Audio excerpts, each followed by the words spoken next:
All right, cool. All right, y'all. The YouTubes are now live. All right, cool. We are now live on YouTube. Like I said, if you would like to discuss what I have on the board, don't be shy. Go ahead and come on up. Like the live, share it. I appreciate y'all for being here. Shout out to you wherever you watch me from. I see someone over on the YouTube already. Professor, how's it going, bro? How's it going, Professor? I appreciate you for being here. Once again, I appreciate anybody who would like to have a conversation. Ooh. Over here is on private. Let me change this up real quick. Let me just change this up real quick. Give me 1 sec. Change this up real quick.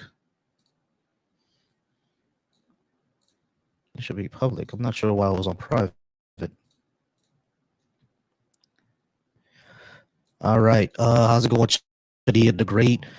I see people are coming in already. All right. So I do have some requests. We're going to go ahead and bring those people up to the board.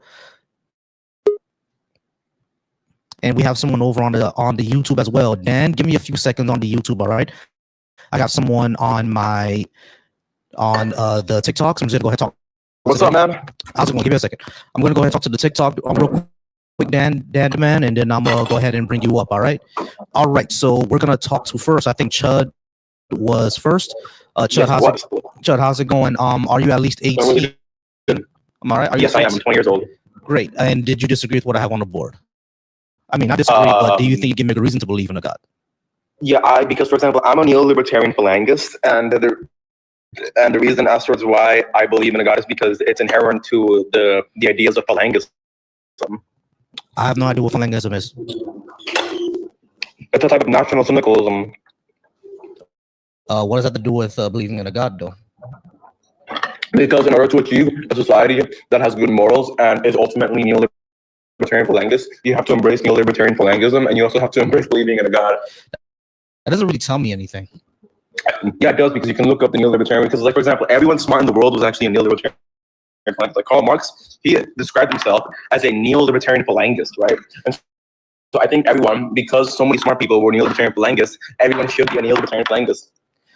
There were smart people who believed that Zeus was real. That doesn't mean that we should believe in Zeus. That doesn't tell me anything.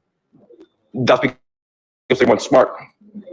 I don't know. I think people like Aristotle were pretty smart, right? Well, no, because Aristotle, well, actually, yeah, he was, because he was a neo-libertarian phalangist too. Libertarian didn't exist before. All right, no, neo-libertarian phalangist. All righty, we're gonna go ahead and move on. I think that guy was trolling. All right, Trinity, how's it going, Trinity? Are you at least 18? And do you think you give me a reason to believe in a God? Yes, I am, Volcy. Obviously, the first thing that one needs to make sense of before we can address the nature of the God that a lot of these people believe in, we got to ask ourselves the question, is there a mind behind the formation of this universe and human beings or not, right? Some people would say it's an evolutionary process, and some would say that there's an actual mind behind the process of the creation of human beings. So the thing is, I'm married to a nurse, right? And she was pointing out to me where my pancreas is, where's my stomach, the heart, and stuff like that, lungs and things of that nature. So for me personally, I look at my pancreas and I say, is that is that something that came about by chance, something that obviously has a very specific function in our body, very crucial part of our makeup, or is this something that was intended to be, So I land on the side of, it seems to me that the pancreas and the lungs and the liver and the intestines, these things was intentionally brought about. And you can't have intention without a mind, and therefore it leads me to conclude that there's a mind behind the formation of human beings. Now, I could be wrong, and whatever the case may be, but that's just the side that I land on, and that's what's persuasive for me. All right, the question then becomes, why do you believe that, and why should anybody accept that? Yeah, because anything that has a function, and anything that has intentionality behind it has a mind behind it. And this is just a logical, thing for me. How do you show that our bodies have any type of intention at all? Yeah, because does your lungs have a function? Say that again. Does your lungs have a function? Yeah, things can have function, but not necessarily need intention. Okay, so you're saying that something can have a function, but it cannot. It can also not be the case that it was intended for it to have a function. Correct.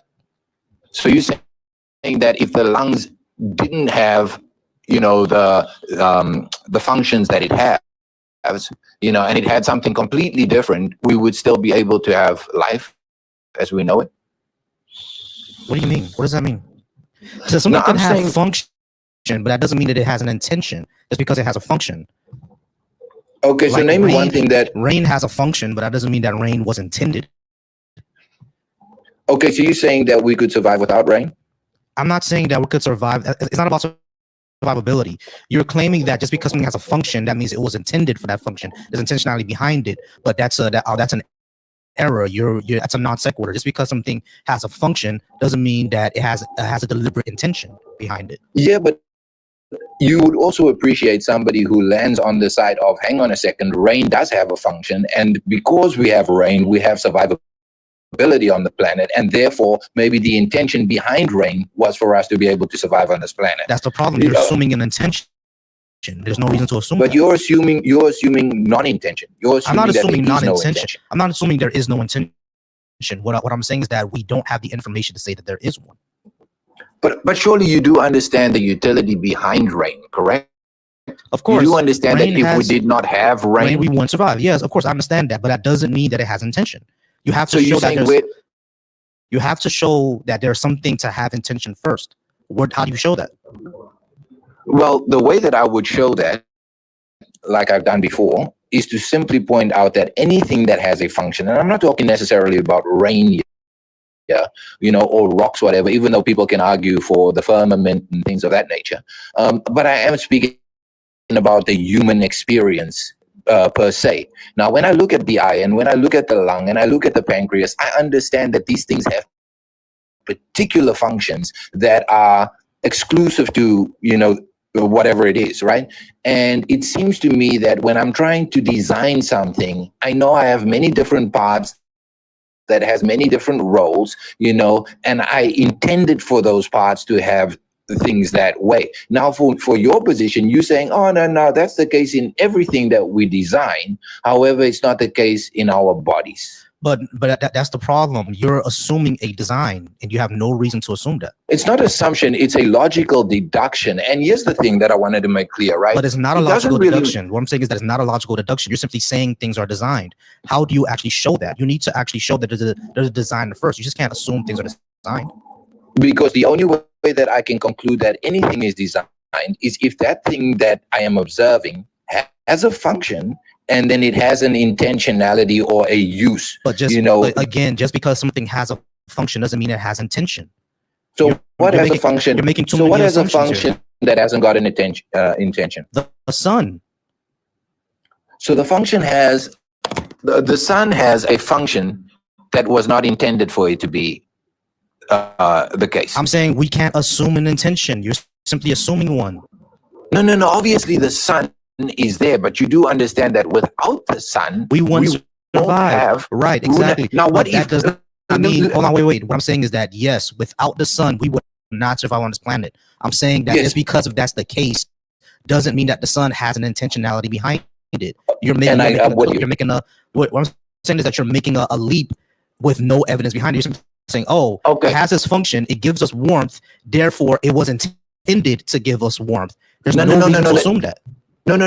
That's not what I'm saying, right? The reason why I started with, this argumentation is because before we can get to the nature of the bearded man in the sky or anything like that, we have to understand the first thing is there a mind? And if there is a mind, I'm not saying there is or there isn't, but I'm saying if there is a mind behind the formation of the universe, then this mind would have intended for the things that we observe to be the way that it is in order for life itself to be able to exist. I know that. How do I know? Because we have life. Just because we have, just because we have life. Because we have a sun. Right. Just because we have life, just because we have the sun, doesn't mean that there necessarily has to be an intention. Doesn't mean there necessarily have to be a design. Doesn't mean there necessarily have to be someone who created everything. It doesn't mean any of that.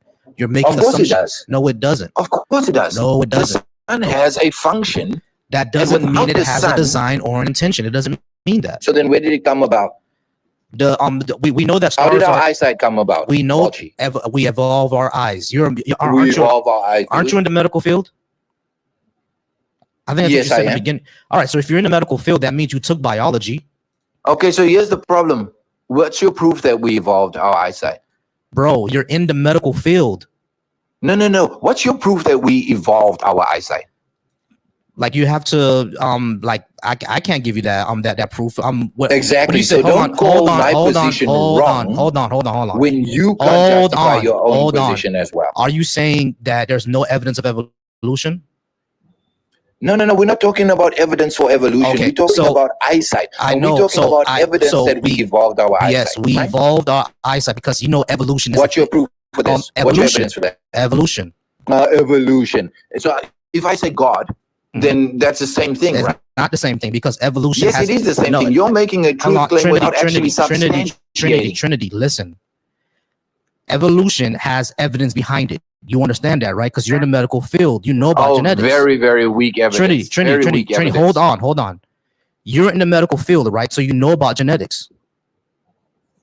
Yeah, the reason why. Okay, hold on. You know about genetics. You know about phylogenetics. You know about biology. Are you saying that none of these are lines of evidence for evolution? I'm saying that is the clearest sign that there is a God, because we have these properties inside of us that gives us the ability to be able to, see and things of that nature. But we didn't evolve our eyesight. All right. So how do you prove that we didn't evolve our eyesight? Because multiple papers are out there about how we evolved our eyesight. Because how did we evolve our eyesight? Hold on. I'm not an evolutionary biologist. So if you're asking me about it, I'm not running away, Trinity. What I'm saying is that I don't have the expertise to tell you that. Exactly. So the thing is, you cannot call my position, because this is what I said, right, Volcy? I'm not saying I'm right in what I believe. I'm just saying that the things that I believe is persuasive enough for me personally to believe. It's not persuasive enough for me at all. Because what I'm saying is the thing. Your position isn't persuasive enough for me as well. Trinity. You're saying that my position is not persuasive enough for you, but your entire profession depends on evolution. Your entire profession. No, it doesn't. No, yes, it does. No, it does not. Trinity. Hold on, Trinity. It doesn't depend on evolution. Wait, listen. How exactly do you get medicine without genetics? How do you get medicine without genetics? Yeah. How do you get medicine with genetics? Trinity. So there are some form, like for example, I'm an African. I'm black, right? So I'm African descent, which means I have a higher chance of getting sickle cell. That's in our genetics, right? And there's there's medication for sickle cell, right? That's correct. So in order for you to get medicine, you need to understand people's genetics, don't you? You need to understand the genetics. That's correct. Okay, so you evolutionary thing. This is just a genetic. Genetics proves evolution. What are you saying? Genetics proves evolution. What do you mean genetics proves evolution? Have you ever you heard of chromosome? Genetics is just code. You heard of genetics chromosome, is code, right? I'm explaining to you. You heard of chromosome 2, haven't you? Yeah. Is chromosome 2 fused in any other species of animal on the planet? I don't think so, no. It's fused in chimpanzees. You're wrong. Looking like a black nutsack, looking like a cocoa puff. All right, and your mama loves it. And your mama loves it. So, like, chromosome 2 is fused in chimpanzees as well. So you're just wrong. How did you get through medical school without knowing that? Okay, Volcy, you know what you're telling me? Hold on, Trinity. How did you get through medical school? Hold on, Trinity. How did you get through medical school? Hold on, Trinity. Hold on, Trinity. Do you know what? Hold on. How'd you get through medical school? How did you get? Hold on. How did you get through medical school without knowing that chromosome 2 is fused in chimpanzees? Yeah. So how'd you get through medical school? That proves evolution, my guy. It doesn't prove evolution at all. It proves a common designer. All right, we're gonna go ahead and move on to Dan. Because I don't have any time for that. Hold on. What's your name again? How do I say your name? The person that's up on my TikTok. You can just say Justin. All right, Justin, hold on for me, okay? Because I have another person on my StreamYard. Dan, are you there, Dan? Can you hear me? Yes. Yeah, I'm here. All right, Dan. Are you at least 18? And do you think you give me a good reason to believe in a God? Yes, some 20, and I don't think I can convince you personally to convince. Well, I can't convince you personally to believe in God, but however, I can give you the reason why I believe, and if you think it's a good reason, then go ahead and tell me. So, in my belief, a strong reason to believe in God is that without God, some of the most fundamental things that we rely on become difficult to justify, like Like what? objectively. Things like logic, objective morality, human value, and even the existence of the universe itself. We can Those do things all are those. not I really believe in a explained. God. You think so? Yeah, there are there are people who do say that you can have objective morals without a God. I don't know how to do that because I'm not going to argue about it, but I do know there are arguments on that, right? You have to speak to those of the philosophers, but personally, I think morals are subjective. Even if your God were to exist, it will still be subjective. I mean, in a way you're talking, I guess that does make sense, but I don't believe objective morality kind of exists outside of God, right? You can't really have an 100% truthful morality because one person will think swearing is bad, but then another person will think it's just fine. You know, you're fine to swear, and another person will think, "Hey, it's great to smoke." The other guy will say, "No, it's terrible." It's terrible smoke. Exactly. Right? So morals are subjective, even if your God were to exist, because if all morals depend on whatever your God says or wants or what it is, then that means that all morals are subject to that God, which makes morality subjective, even if your God does exist. Would you say morality can kind of contribute to a good God? So if I were to have a God that has good morals, you know, kind of represents morals that everyone can follow, like, you know, you shouldn't unalive someone, you shouldn't hurt people for no reason, like these type of morals that, you know, most people have universally. Would Yeah, that of make you course. follow a God? Would No, that you make want you to follow that God? make not necessarily. I will have to see what's a good reason to follow him besides that. Okay, so good reasons to follow God. I mean, there are many, but there's also many reasons why people don't follow God. Is because it doesn't align with their morality. That's what I've heard from many other, let's say, agnostics or atheists, that it just doesn't align with what they believe, right? Like people that are feminists, right? They believe that abortion is their right because it's their body, but God speaks directly against it when it says "Thou shalt not kill." So they cannot really like believe other than, you know, going against their own morality. God kills people all the time, though. With a punishment, sure. In the No, Old Testament, it speaks a lot about it. Yeah, in the Old Testament, I'm talking about he kills people for no reason all the time, All the time, as in like right or now. at least demands it. Are you talking about the as in what it says in the Bible, or are you speaking about like current times now? What it says in the Bible? Because current times now, please. there's no way to show a God even is even real. So yeah, so like what it says in the Bible, yeah, like God has commanded genocide and stuff like that. Well, okay. Do you know the context behind what he has ordered? Yeah, Or do you just like know the Israelites were conquering the Canaan, basically. I'd say so. I'd read it first. I'd read every context around it, but I wouldn't say it would be genocide. What context do we description. need? What context do we need when he told them to go into Jericho and wipe out everybody and all the children and stuff like that? What context do we need for that? Well, the same context how there was also another raid that happened because God ordered it, because the people were sacrificing their born children to, you know, demons, right? So I think that's We don't know very if that's true, though. allowed.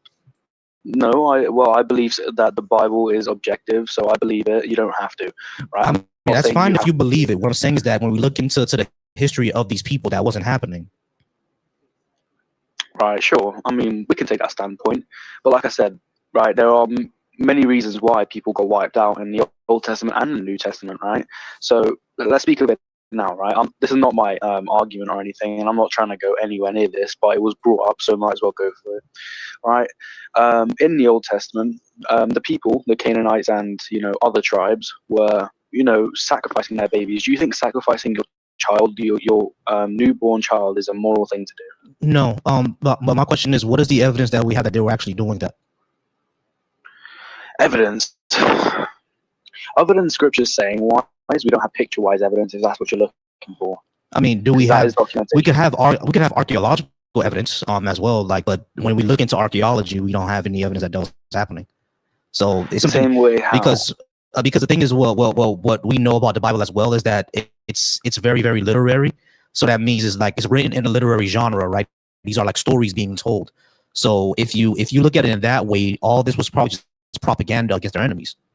Like how we say that, you know, Iran and Cuba are like the worst places to be, and then you go to over to those places and it's not like what the books say, right? So all that could just be propaganda. How do we know that it's propaganda and what was the truth? I mean, think about it. You could say, yes, it could have been propaganda in a way, right? From your perspective, like not believing in God and the Bible being objectively true.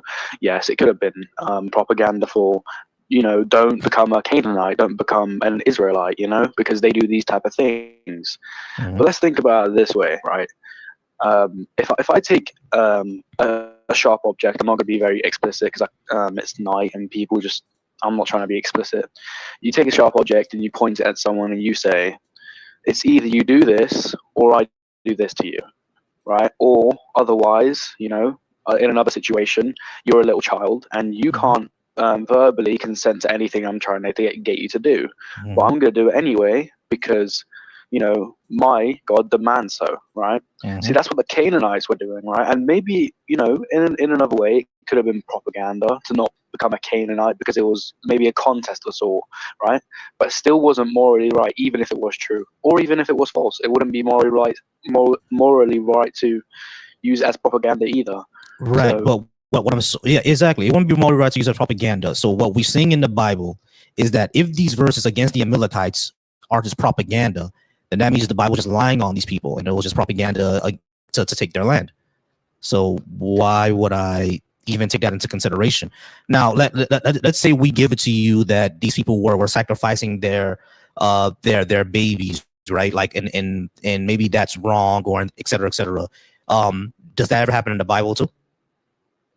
Like with the Israelites? yeah, well, the Israelites don't actually sacrifice to, especially not kids, right? They'll sacrifice like sheep, right, to for their sins back in the Old Testament before How do you Jesus explain Christ paid for their sins. how you explain Jephthah?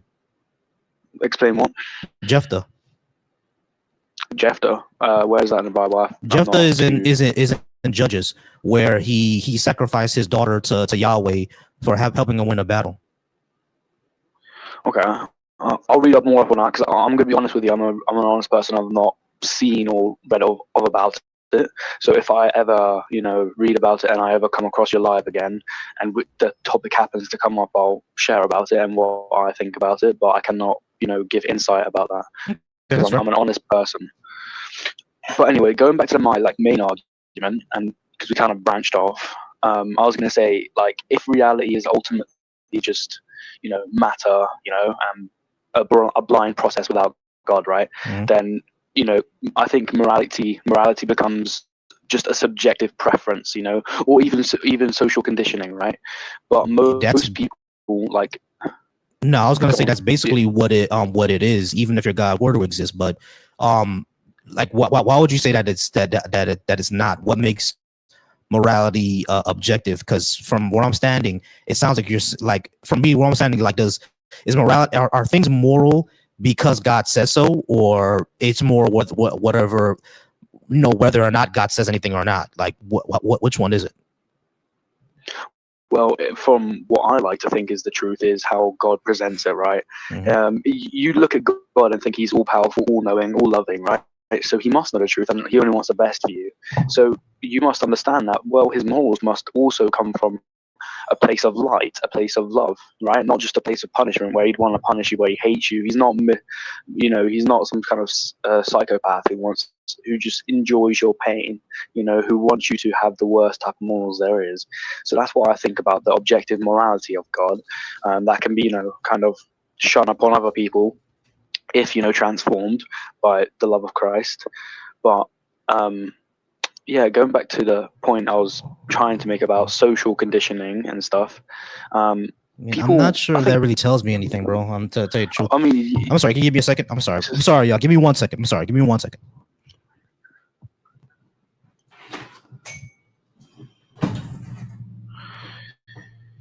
oh, okay. Explaining objective morality is hard. I'm not even gonna lie. Hey, y'all, apologies, y'all. Sorry, I had to plug my laptop and it was losing battery. And I guess I added it over too late. Someone came up and they dropped. I guess I added them too late, but no worries. All right, we're gonna keep going. Anderson, I'm gonna get to you right now, right after Dan, but there is someone in front of you. All right, Anderson, I'll get to you in a second. All right, so let's go with the first thing you were saying, that God is all loving and he wants the best for us. Let me ask you, is God is merciful, correct? Yeah. I'd say so. Yeah. From what I've seen. How do we explain hell? How do we explain how? Well, how Christians tend to, say hell is. This is the best way I can actually explain it. How do Christians, explain hell? Well, it's kind of like a separation, right? And I get it. The word hell is scary, right? I can say hell is just a separation from God. It's like the feeling of the missing presence of God. So God is love, God is peace, God is everything you feel when you're not hurting, right? That's what God is, right? God isn't just a personal being, he's also feelings. So the feelings you feel now, like peace, happiness, love, he's all that. So the absence of him would be the description. Gotcha. Can I feel peace and happiness without believing in a God? That's still possible because God is still around you. Yes. Okay, cool. So God is everywhere? Yes. So he is God's omnipresent. in hell? He would limit himself to not be in hell. To be out of that presence. So he's not everywhere. That's not saying he's not everywhere. That's him saying, I'm going to limit where I want to be because he doesn't want to be near the people that don't want to be near him. So he's not everywhere. That's not saying he's not everywhere. That's him saying that the same way how you can't say, oh yeah, I don't like these group of people. I'm going to, be around, but I'm not going to be near them. Right. I'll be all around the place, but I'm just not going to be there because they didn't want to be with me. So why would I want to be next to them? Right. But I'm not omnipresent. I can't be everywhere all at once. No, I'm not saying everywhere at once. I'm saying, let's say a social group, right? Or maybe even a meetup in a mall, right? You go to a mall, you're in the same place initially, right? Initially, you're in the same place. However, you're limiting yourself to not go to that place. Like, now I'm not going to go where they are because I don't like them. They don't like me. Okay, they don't want to be near me. So let me just understand this. So basically, it's like a mall, and heaven is basically the AMC movie theaters, and hell is the food court. Let's say false analogy, but you could use that analogy. But yes, Okay. in this sequence, what I've just given you, yeah, you could say. Okay. So a way. All right. So everybody's going to go to the AMC movie theaters, and there's going to be some people who's going to be in the food court. Now, the mall, is the mall all reality, or is the mall actually God? The mall could be preserved as, like, in your perspective, it could be the universe, it could be God, right? But like I said, this analogy is not an equivalence to God, so I'm not gonna say you brought it up. So let's go ahead and go. I mean, you brought it up, so let's go to something else. All right. So let me try to understand. So God is everywhere, but he's not everywhere because he's not in hell. So he can't be everywhere, or he limits himself from being in hell. All right. So is hell a place of torture and gnashing of the teeth and everything like that, or I'm just sitting there bored as shit because I'm not near God? That's debatable, right? Many Christians believe it is actually a fiery pain. Some Christians would believe. What do you say? It's I believe personally that it's not like actual punishment, as in, hey, you didn't believe in me, so you are punished for the rest of eternity. The feelings that are described in the Bible are very open to interpretation, which I believe is the absence of God. So the absence of God would be that like terrible feeling, where you feel like you're burning, or because you're not in a place where you should be. You should be in the presence of God, right? Because that's who made you. And if you're not in the presence of God, you're somewhere where you don't belong. Okay, I don't know if you felt like this. No. So let me understand. So hell is basically we're all like in a room with uncomfortable chairs, and we're all kind of just bored as shit, and we have like shin splints, I'm guessing, or a stomach ache. Like I'm trying to understand like what's, because if it's not the fiery place of torture, okay, cool, fine, because that sounds like that sounds horrible, right? I'm not sure why an all merciful God will have something like that. But if it's just a place where we're not in his presence, and because of that we're all bored as shit and we just gotta do push-ups for all eternity, I mean, I guess. I mean, that's not that bad. I love that. Yeah. So no, it's not. So yeah, it's very open to interpretation. It's not. I'm not saying it's going to be exactly like that, because everyone interprets it differently, and I don't know, because I'm not God. I can't tell you 1,000,000,000% that it's going to be this, because every part of the Bible is open to interpretation. Everyone can interpret it differently. It's just depending on the Christian that you decide to follow and decide to understand. You use his understanding is what you'll understand, right? And well, the way I like to interpret it, we are basically just out of time, so I do gotta go ahead and move on to the next person. So, did you want to go ahead and say one last thing? No problem. I just want to say, if anyone's out there, just wondering, give yourself a chance to, All right. Justin, how's it going, Justin? Are you at least 18? And did you disagree with what I mean, do you think you give me a good reason to believe in a God?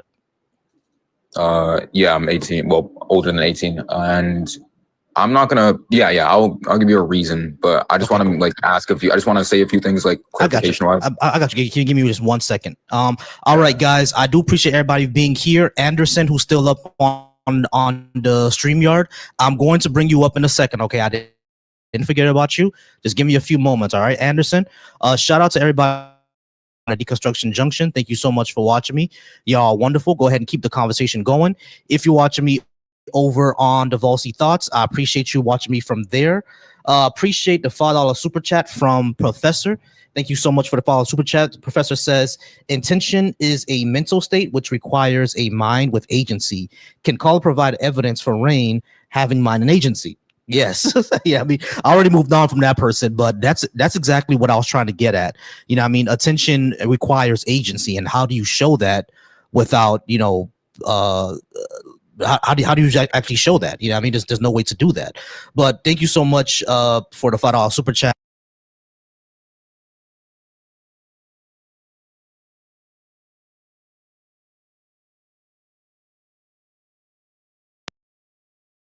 All right, we're gonna go ahead and get back to it. Anderson, you should be able to hear me now again. Sorry about that. My microphone unplugged for a second.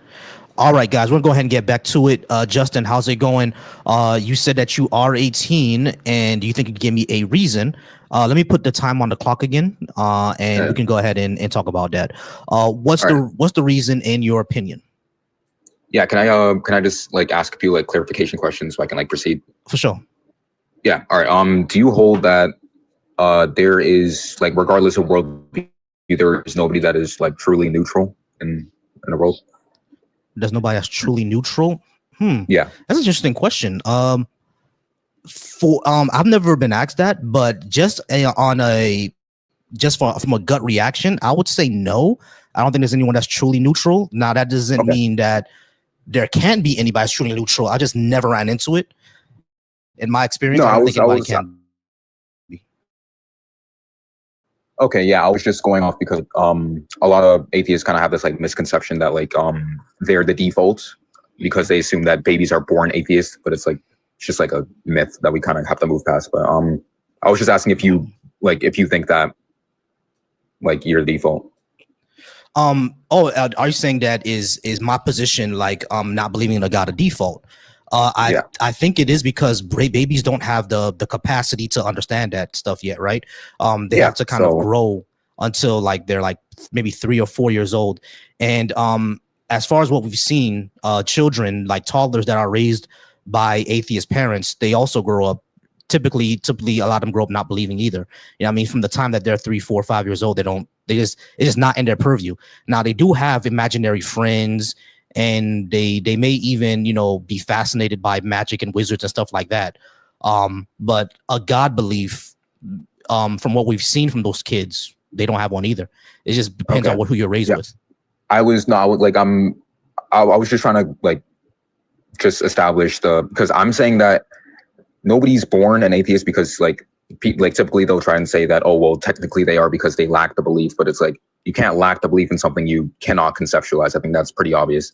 Yeah, I agree with that. They can't conceptualize. Okay, yeah. So so therefore, like, yeah, nobody's neutral and nobody's the default. So like, I want to proceed by saying, like, so that means you have a worldview and I have a worldview, and yeah, everyone has a worldview.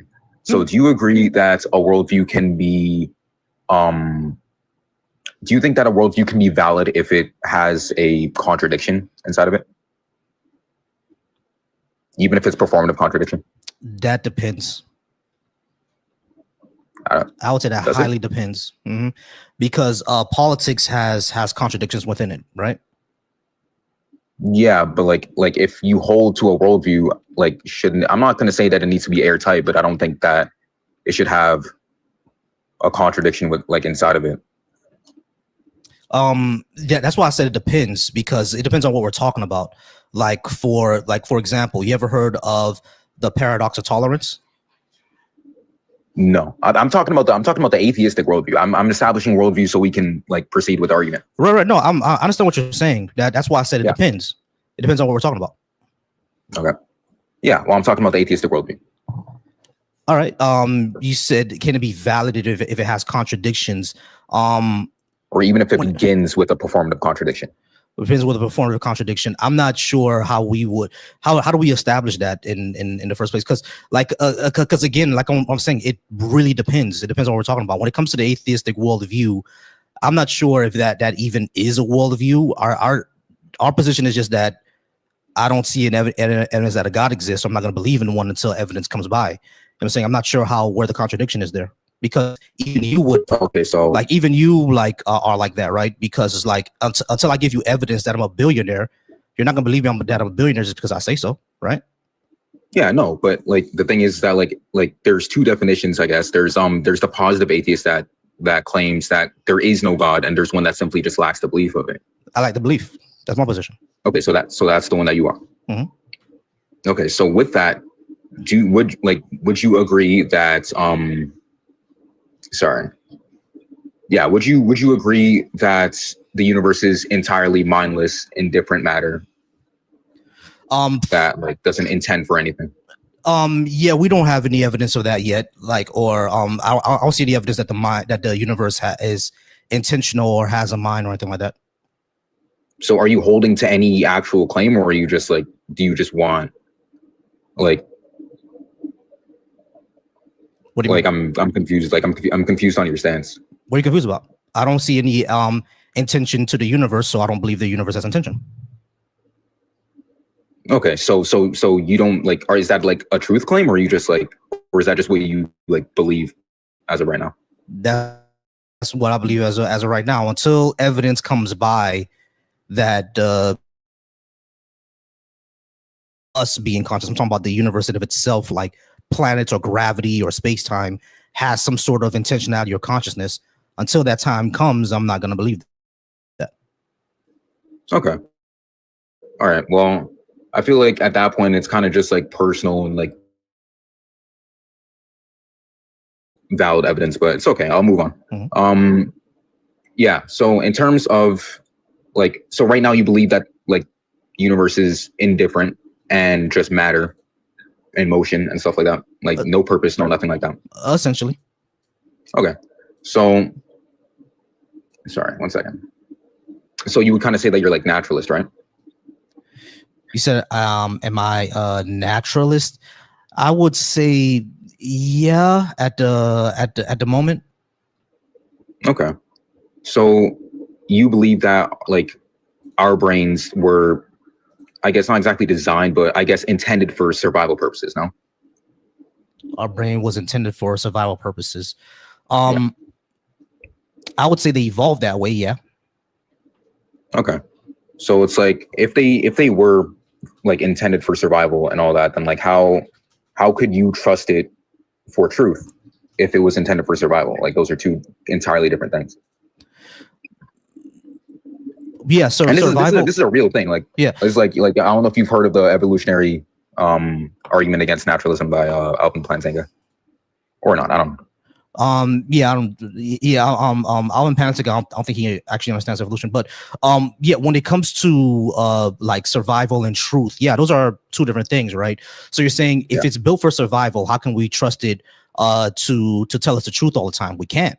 Yeah, I mean, that's exactly. why we have to that's why we just don't go off of like our own personal experience. We test for these things, right? We have to we form processes in order to test what we're saying is the veracity of our claims or what we're saying or our beliefs. Yeah, so you're so like if you can't necessarily trust it for truth, then like why should I trust anything you're saying right now? Why would it ever hold objective value?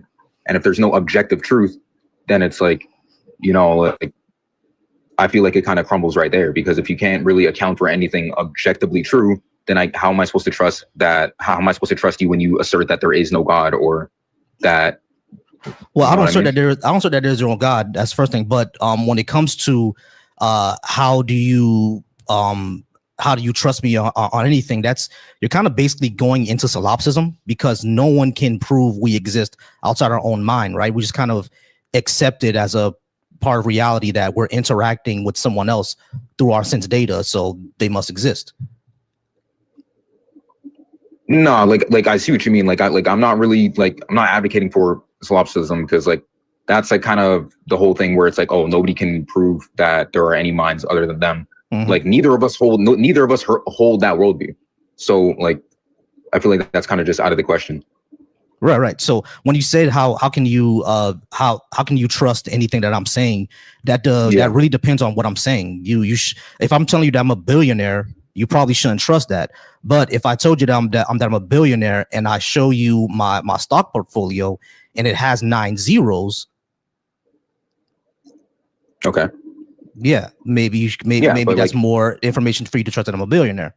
Yeah, but my thing is that like I'm kind of arguing on like a epistemological like level right now, where it's like, even if you told me you weren't a billionaire, or you told me a billionaire, any statement that you say, I don't necessarily have to trust it if your brain, or if you cannot account for truth within your worldview.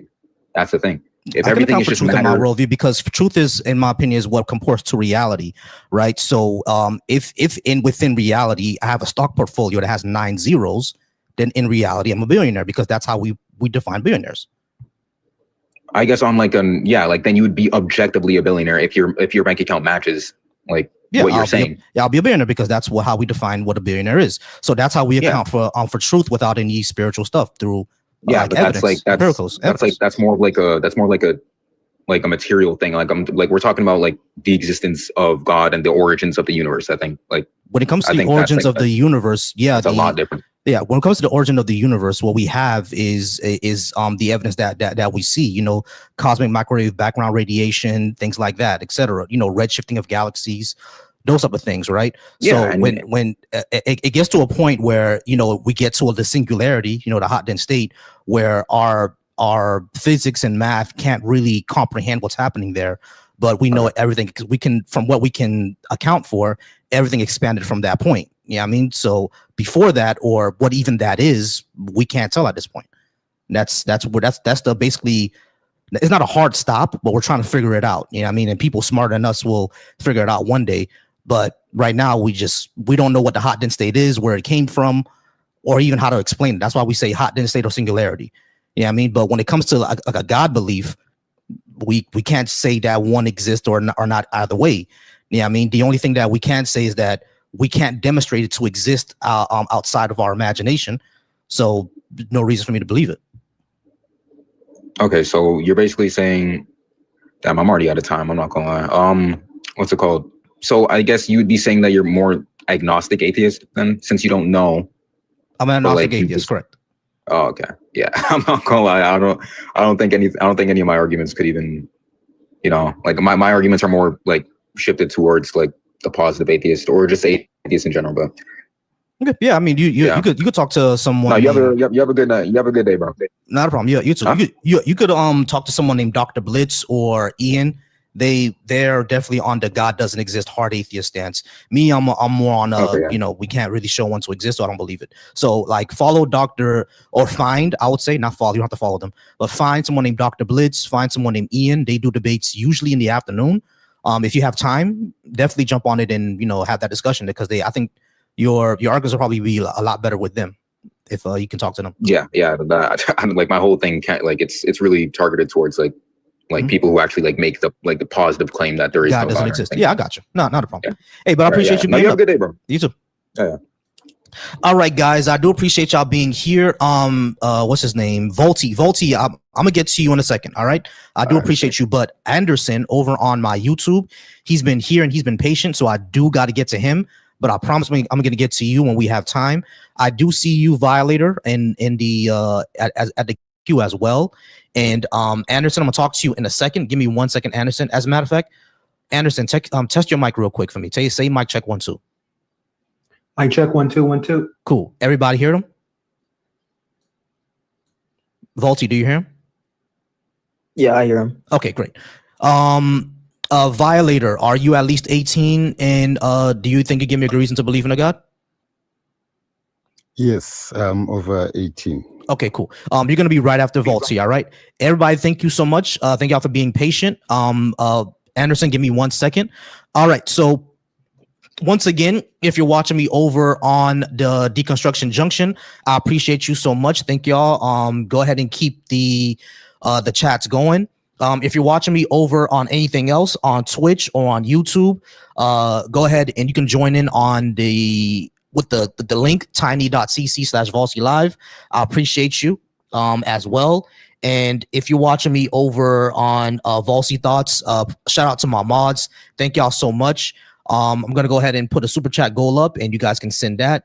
I appreciate y'all. Thank y'all. We're gonna move on to Anderson over on the StreamYard. Anderson, how's it going? Are you at least 18? And do you think you could give me a good reason to believe in a God? Yes, I'm 18, doing well. Yeah, I think I can. I don't know if I can give you a good reason to believe in a God per se, but I think I can make the God hypothesis seem less ridiculous and make you more open to believing one. I think potentially. Okay. Well, what would you say? So you mentioned the C word earlier. So you said consciousness, and I think so. I'm not sure if you're too familiar with that space, but I think that's the best argument for the materialist slash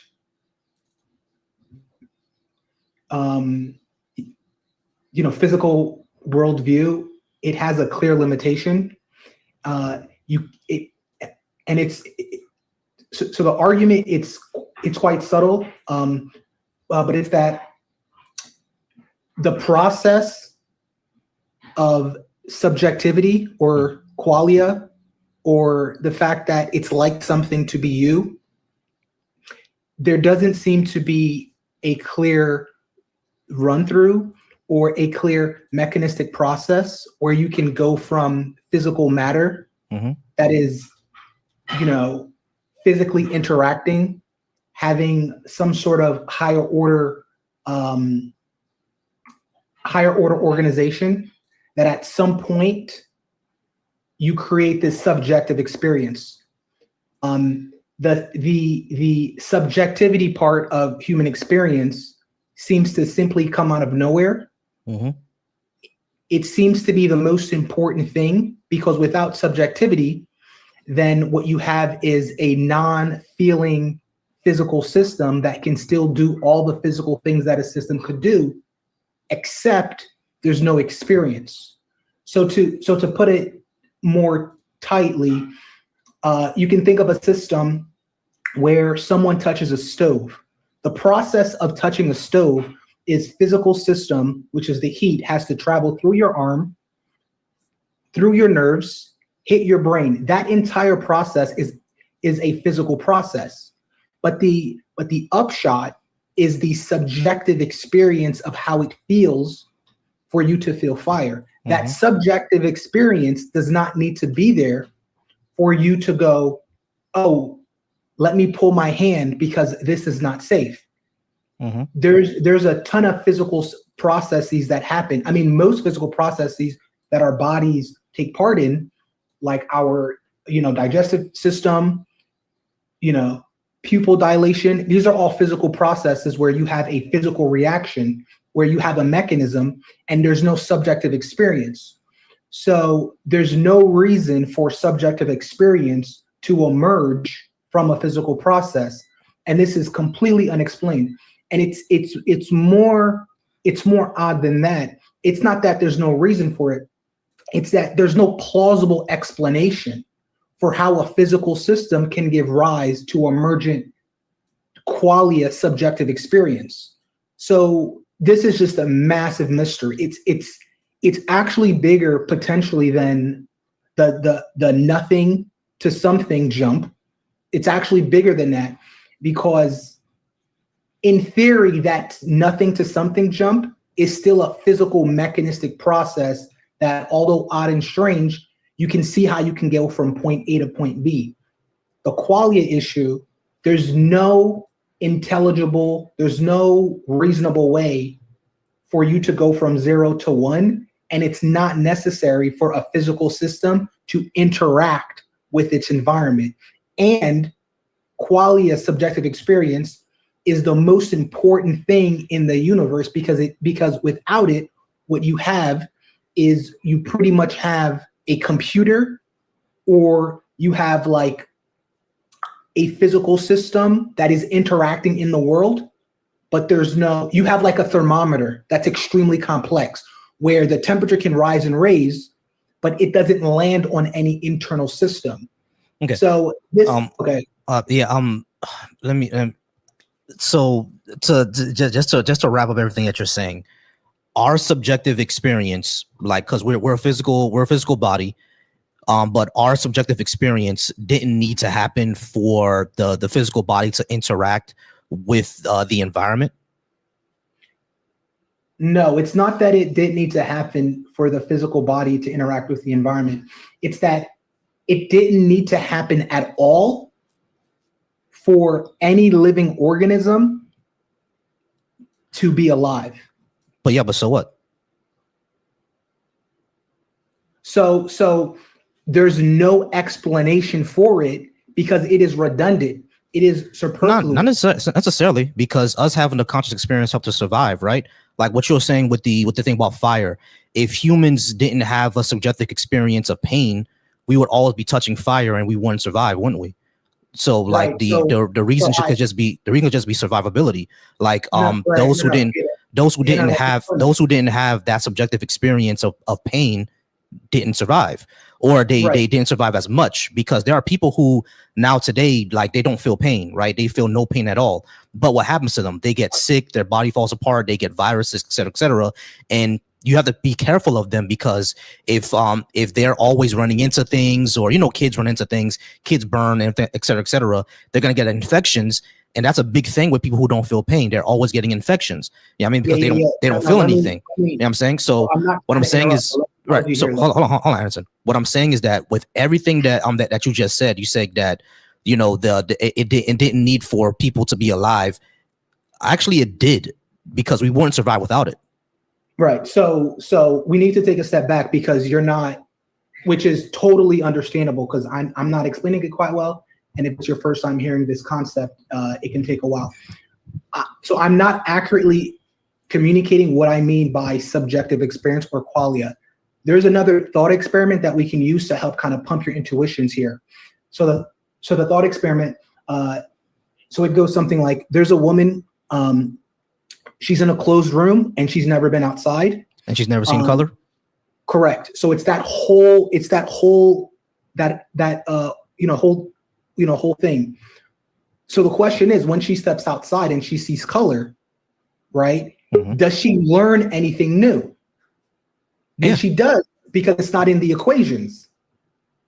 Right. She does learn something new, because she's only ever seen black and white. So when she steps outside and sees green, she learns something new. She learns a new color, green.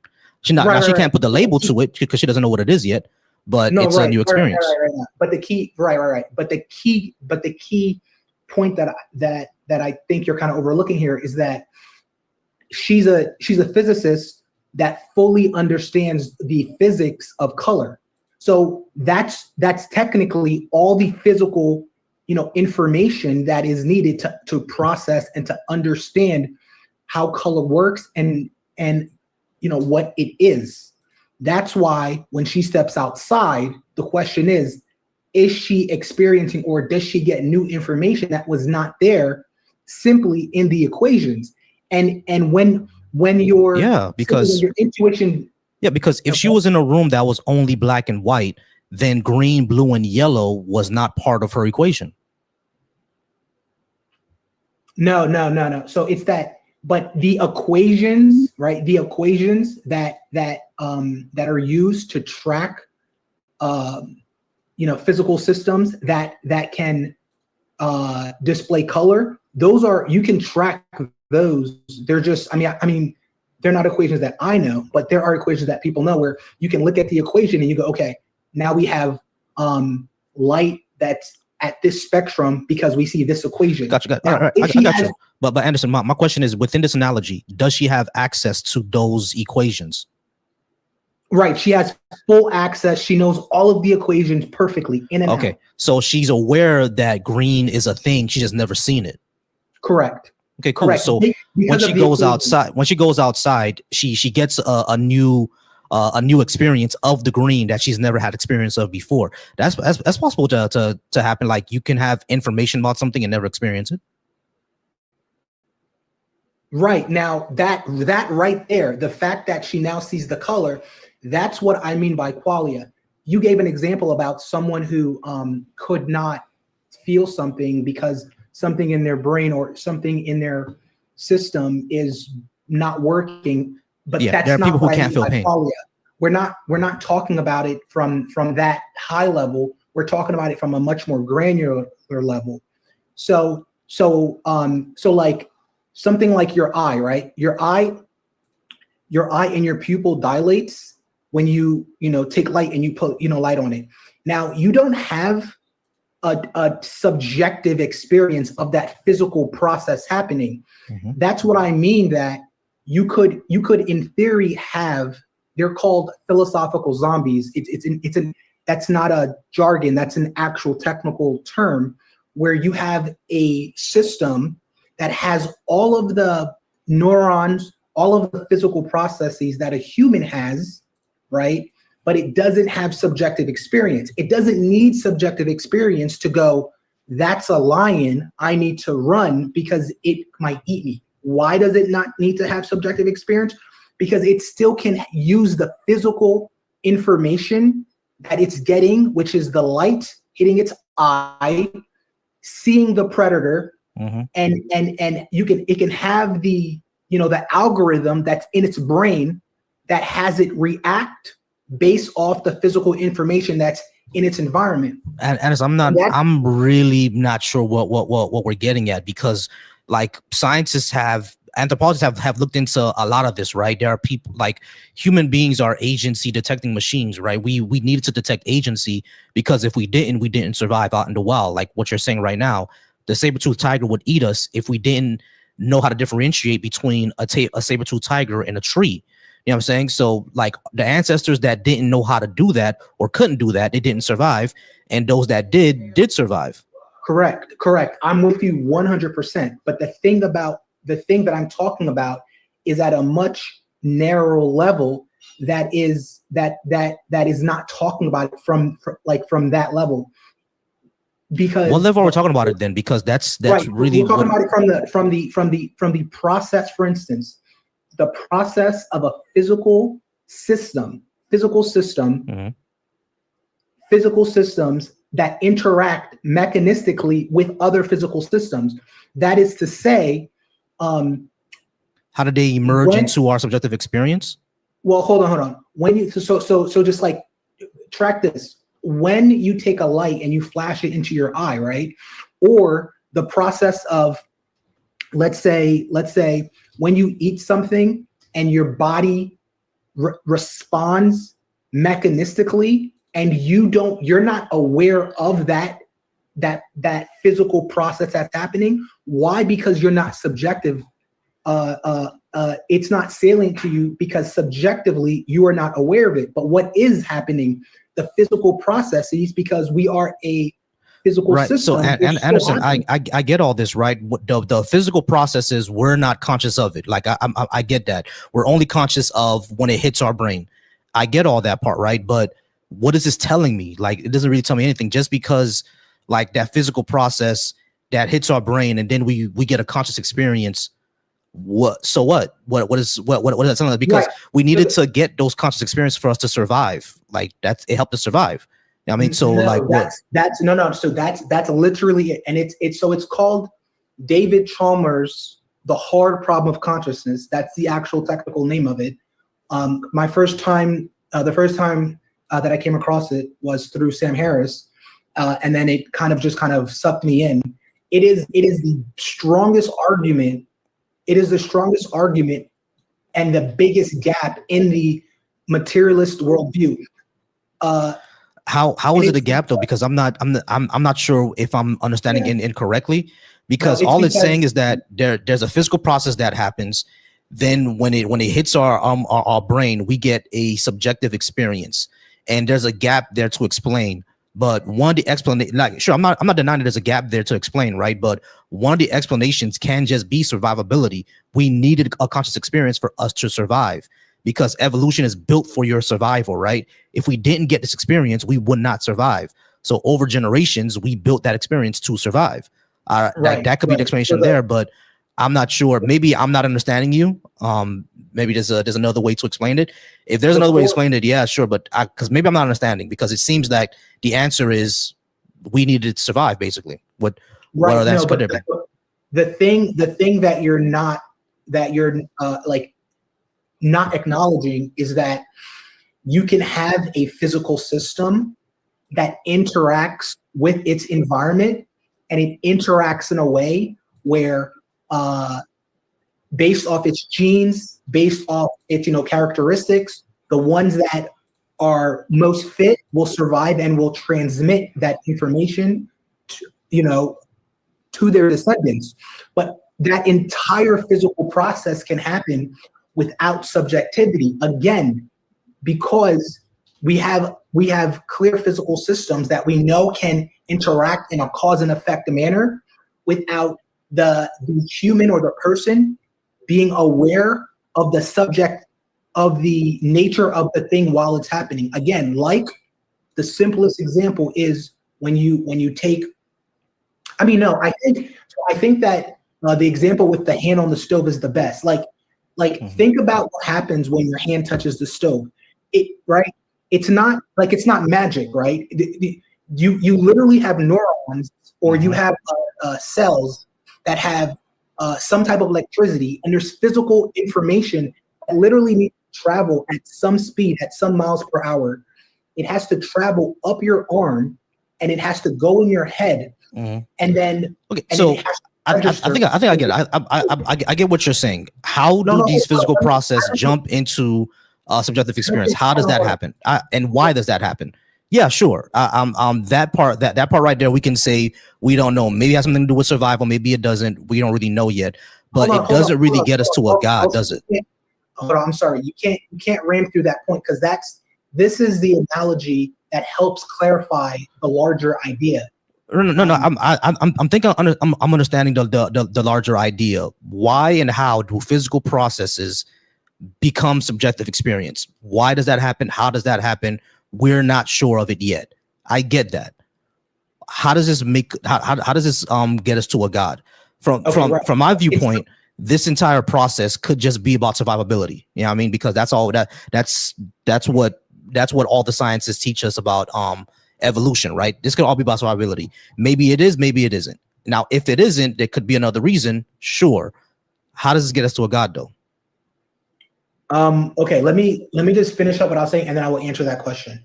The thing about the physical, like the fire, like your hand, touching the stove, it's that the feeling that you get from it, you do not have to have the feeling to pull your hand. You can just have the physical information traveling up your arm, and then pull your arm. You don't need to feel fire at all. And then you touch fire, you get the physical information, it goes up your arm, hits your brain, and then because of evolution, and you having some type of brain that tells you tells the brain this is bad, it pulls it. It literally pulls the hand. That keeps you alive. You don't need subjective experience. Now, to answer your most recent question, the reason that this is not hard evidence for God. What it is good evidence that the world is more. I mean, and again, okay, so I'll put my cards on the table. I am an atheist, right? Yes, that is true. But I think that this is the best argument that suggests that the world has a nature to it. And that nature, it might be that consciousness actually runs through, not just in humans' brains, but in all things, potentially. And you have a world that's more like a panpsychist type of world. That is to say, you have consciousness that runs through. Now, does that mean that Jesus walked on water and that, Jesus Christ says, no, it does. There's no, no, I'm not in that space, but I am more open to the space. And what this would allow for, it allows for some type of afterlife potentially because of the raw nature of, subjectivity. Okay. So what this seems to imply is that if consciousness is not just from our brain, it's in like a dimension that we can't access yet, and it flows into our dimension, and perhaps after we die it will flow back to the alternate dimension where consciousness comes from. Is that where what this is? So I'm not saying any of that. I have no idea. I'm totally agnostic to all of that. I just know that it is not explained currently. And the way that it is, it doesn't seem like it can be explained. But is it flowing back and I have no idea. Okay, no idea. No, I get that. Yeah, sure. Some of these things can't be explained. That's not a problem for me. But we are out of time. I do appreciate you being up here, Anderson. All right. Not a problem. All right, guys, we're gonna go ahead and move on to Volcy. Volcy, right. how's it going, Volcy? I appreciate you for being patient. I'm gonna put the time on the clock for you. I'm gonna give you a little bit more time because Anderson did go over time, so I'll give you 15 instead of 13. So Volcy, how's it going? Are you at least 18? And do you think you give me a good reason to believe in a God? Well, I'm not sure. I think I would have to what would be a good reason? Like, what would a good reason look like to you? And like, what evidence or argument would actually change your mind? A good reason for me would just be what you said, evidence. I mean, any type of evidence that's testable, repeatable, and demonstrable. So like scientific evidence, something provable. Yeah, and the thing is, what I always say is that it doesn't even necessarily need to be a specific God. It doesn't necessarily even need to be a God. It could even just be, the spiritual world. You know what I'm saying? Like there's spirits out there, like the ancestral plane that we saw in Wakanda. You know what I mean? If we can show that consciousness still somehow survives after death in another dimension, then that would be okay, cool. There's another dimension that we go to after we die. How do we actually access that dimension? What do we do now? Yeah, I mean, that even just that would say that if there's another dimension, that kind of implies that there could be beings that are more powerful than those dimensions. Even if we had that would be like, okay, y'all, I'll have to tell all my atheists, hey, y'all, there might be a God. You know what I'm saying? Because look, there's another dimension out here. So I think that would be enough. I'm sorry, I kind of took your time. No, you're good. So it sounds like you're defining God as something like science could detect. And then if science can't detect him, therefore he doesn't exist. Like, I'm not saying he doesn't exist. I'm saying I don't really have a good reason to believe it. Okay, because science can't detect him. Yeah, it can't be detected as of now. Or if it's even reasonable to believe it. So it sounds rational, but it's kind of circular, right? You're saying God needs to be within a rule set that science can measure. So you're defining God as something science could detect, but then you're saying it can't detect him. Okay, he doesn't exist. So it's like circling back in on itself. You get what I'm saying? But that's not what I said. Okay, so explain to me, what would I'm saying that change your mind. I'm saying we have no evidence of this thing that people are claiming it as of the moment, right? So there's no good reason to believe that there's no really good reason to believe the claim if we cannot have evidence that it actually exists. And like evidence is in scientific evidence, right? That's the evidence that most people will take. Yeah. Right. What other Okay. evidence So is there? It's like when I go back, you're defining God as something science can detect already. I'm not defining God that way. Well, you said you need science to detect God. Yeah, that's right. Is there another way to detect anything? Well, I mean, yeah, personal, like miracles happen, people experience things themselves, right? So this isn't scientific evidence, but it's personal experience, more like, you see what I'm saying? Right. So but let's go back on the science. The problem is with that is that we can't really go off of just personal. Sure, because they could be hallucinating, which means like no evidence could actually reach them. Yeah, right. So that's why I'm going to go back on the scientific evidence part. You're defining it as something like science can detect, right? But then you're saying, okay, science can't detect them, so I have no reason to believe this.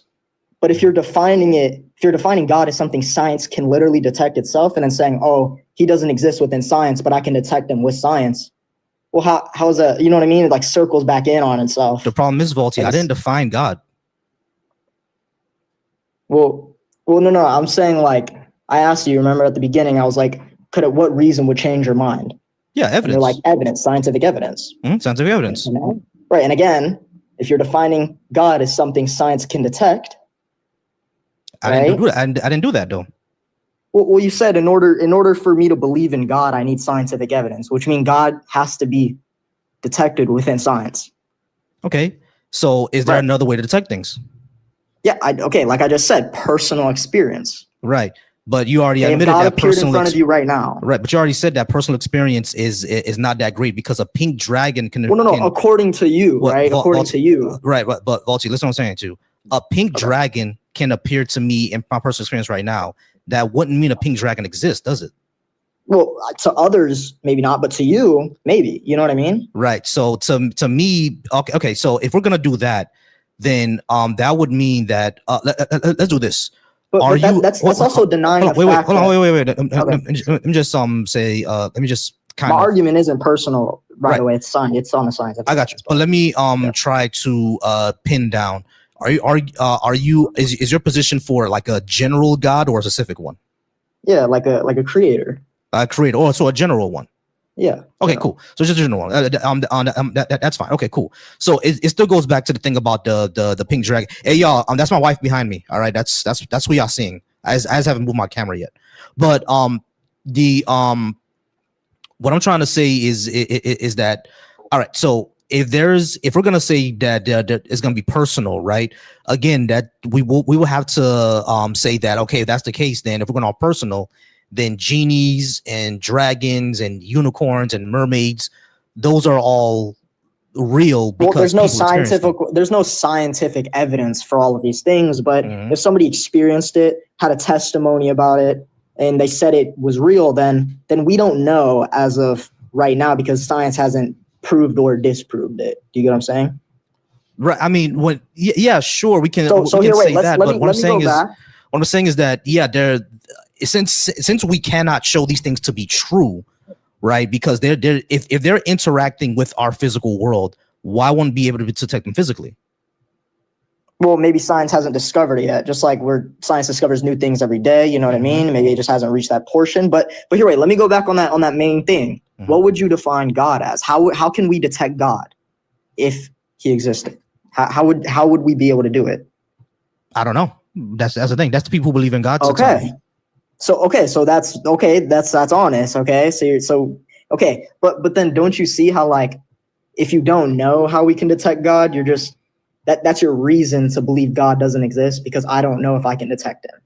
No, not really. That's a reason for me to not believe. That's not a reason for me to say that to make the claim that he definitely doesn't exist.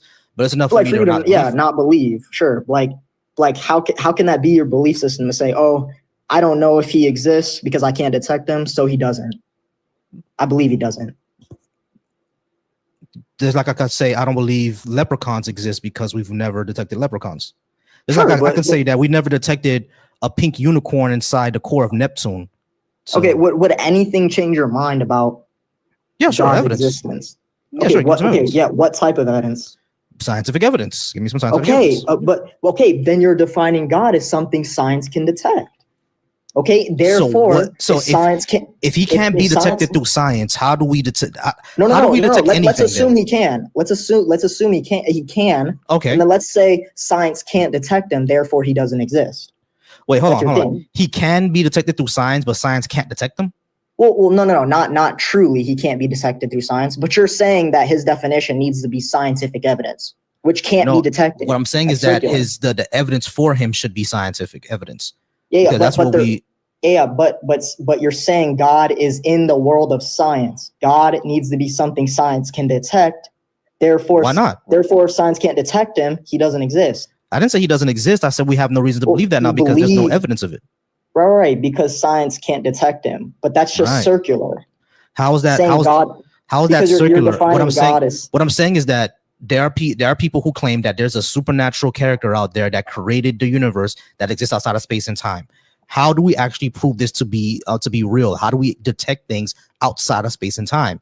We can't. Well, that's personal relationship, right? You don't scientifically detect a God, which is why science doesn't say, "Oh, we know if a God exists," or "We don't know." Yeah, they don't. Science doesn't even talk about God. Science doesn't, exactly. They don't. So because it's circular, if you try and put God within a scientific category, you can't say, "Oh, God exists within science," but we can't measure him. It doesn't because what? He doesn't exist. I didn't say God exists within science. I'm saying that there's a claim that people are making of a supernatural being that created the universe and lives outside of space and time. If that's what they're claiming, how exactly do we show that to be true? That's what I'm saying. Okay, yeah, and it would have to be through personal experience, right? Because there's no other way within scientific evidence that you can prove or disprove that God exists. If that's the case, then mermaids also exist because my sister said she saw one when she was 6. Okay, but what was it? Did you see her when she told you this? What did she? Yes. When did she tell you? Where did she tell you? We visited Haiti when my grandfather passed away, and then when we came back to Miami, my sister said that she saw a mermaid. She was like 8, and I was like 6. Okay, so she's 8, so she has an imagination. Yeah, but according to you, it had to be through personal experience. According to her personal experience, mermaids exist. For rational logic, can she explain it? Can she say what happened? Can she explain what the mermaid looked like? Yeah, she did. Yeah, she did explain what it looks like. Explain to me exactly what she said. She said that it was green with scaly skin, long snout, and sharp teeth. So she saw a crocodile. Skin, long snouts, and sharp teeth. So she saw a crocodile. She saw a crocodile. Crocodile. Okay, yeah. She explained a crocodile and called it a mermaid. Yeah, so there's a difference there. Exactly. But still to this day, Volcy, but still to this day, there are people in Haiti that say that mermaids exist, and they all explain the exact same way. It's a crocodile. That's what they're seeing. Well, if they're explaining a crocodile and calling it a mermaid, they don't know what a crocodile is. They don't know what a crocodile is. Exactly. Okay. Yeah. So they can learn it. But the point I'm trying to make is that since people can explain what things are, for somebody to explain a God, they're not explaining a crocodile. They're not explaining something that we know. They're explaining something that we don't know. That we don't know. You get what I'm saying? But how do you explain something that you don't know? Yeah, you explain it through unknown. So here, for example, I'm explaining it right now. We don't know what God is, but we know there's something that's unknown. Okay, so here, God is imagine dark matter? Here. It's like a UAP. You know what a UFO is? So God is dark matter? No. Well, here, let me explain it. A UFO. We don't know what a UFO is, but we can explain it through unknown terms. So, bro, God is dark matter? Well, I couldn't tell you what God is, you know. We don't know what God is, but it's something. So God is dark matter? It's something, yes, something. I don't know. No, it's not dark matter. You're giving it a name. So what is it? Okay, that's for us to find out. That's the point. It's unknown. All right, so how do we know it exists? Well, because it can't be measured. We have ontological evidence. The concept exists as something unknown, something that's like creation, that created everything. But there's how do you show that to be true? Well, that's ontological evidence. It exists. It exists because I said it does. No, it's a concept in your head, something that's outside of space-time. A concept in my head is Frieza. Does Frieza exist? What is outside of space-time? Explain that. That there is no outside of space-time. Doesn't make any sense. No. Well, no. You used it. You said a God is outside of space-time. What does that mean? I'm saying that's what people who claim that God exists. How can somebody say that? Okay, Where does that come from? Hold on. It comes from the fact that they know what space time is. So because they know because they have a concept of space and time, then they put this God outside of that, because that the way that God was always explained within their religious texts has always been a God that's within our reality. But because we've able to explore enough of our reality, for example, remember the ascension of Jesus. I'm not saying that you're a Christian or anything like that, but the ascension of Jesus wouldn't make sense, because the fact that we have telescopes right now and we know that the clouds are not anything heavenly body, like there's space out there, right? Like Jesus is not in the clouds, but ancient people back then didn't know that. But as humanity progressed and moved forward, God just moves forward and forward back, and because now we can explore the universe, now people just put him outside of space and time. That's where that comes from. Okay, but you know, like space and time, for there to be time and for there to be space, there's something unknown but there's something unknown that created time, which is timeless, right? How do you know that? Okay, for example, we're still trying to find the cause to the Big Bang, which created space-time. So what I'm trying to say is that for there to be time, there has to be something timeless. That's what we call outside of space-time. Wait, how do you know that? Well, because for there to be space and time, there has to be something that created cause and effect, right? You can't just affect. You have to have something that causes something. Right, but the claim that you're making is this God individual that you're attributing it to. Is it deliberate? Does it have will? Does it have anything like that? Well, I don't know. I know there's a creator, right? All right. That's what I call so God. How do you know that there's a creator? Because all we know is that space-time expanded from the hot dense state of the Big Bang. How do we know that's a creator? Because creator, again, what I'm saying, the way you're using creator, cause and effect. Hold on. Let me try to like clarify something, because the way you're using creator is something that has will in the like deliberate will and agency. That's the way you're using it. If you're not using it that way, are you saying that the creator or whatever it is could just be a natural process that we don't understand?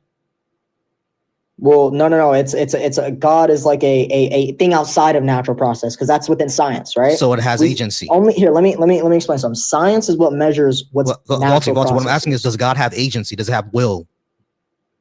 Will as in what? Explain. Like it wants things. It does things deliberately.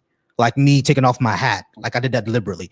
Me rubbing on my beautiful bald head. I couldn't tell you. I don't know God. Right, exactly. So if you don't know, then how can you say that there's a creator that created space time? Okay, what does that concept come from? What's God?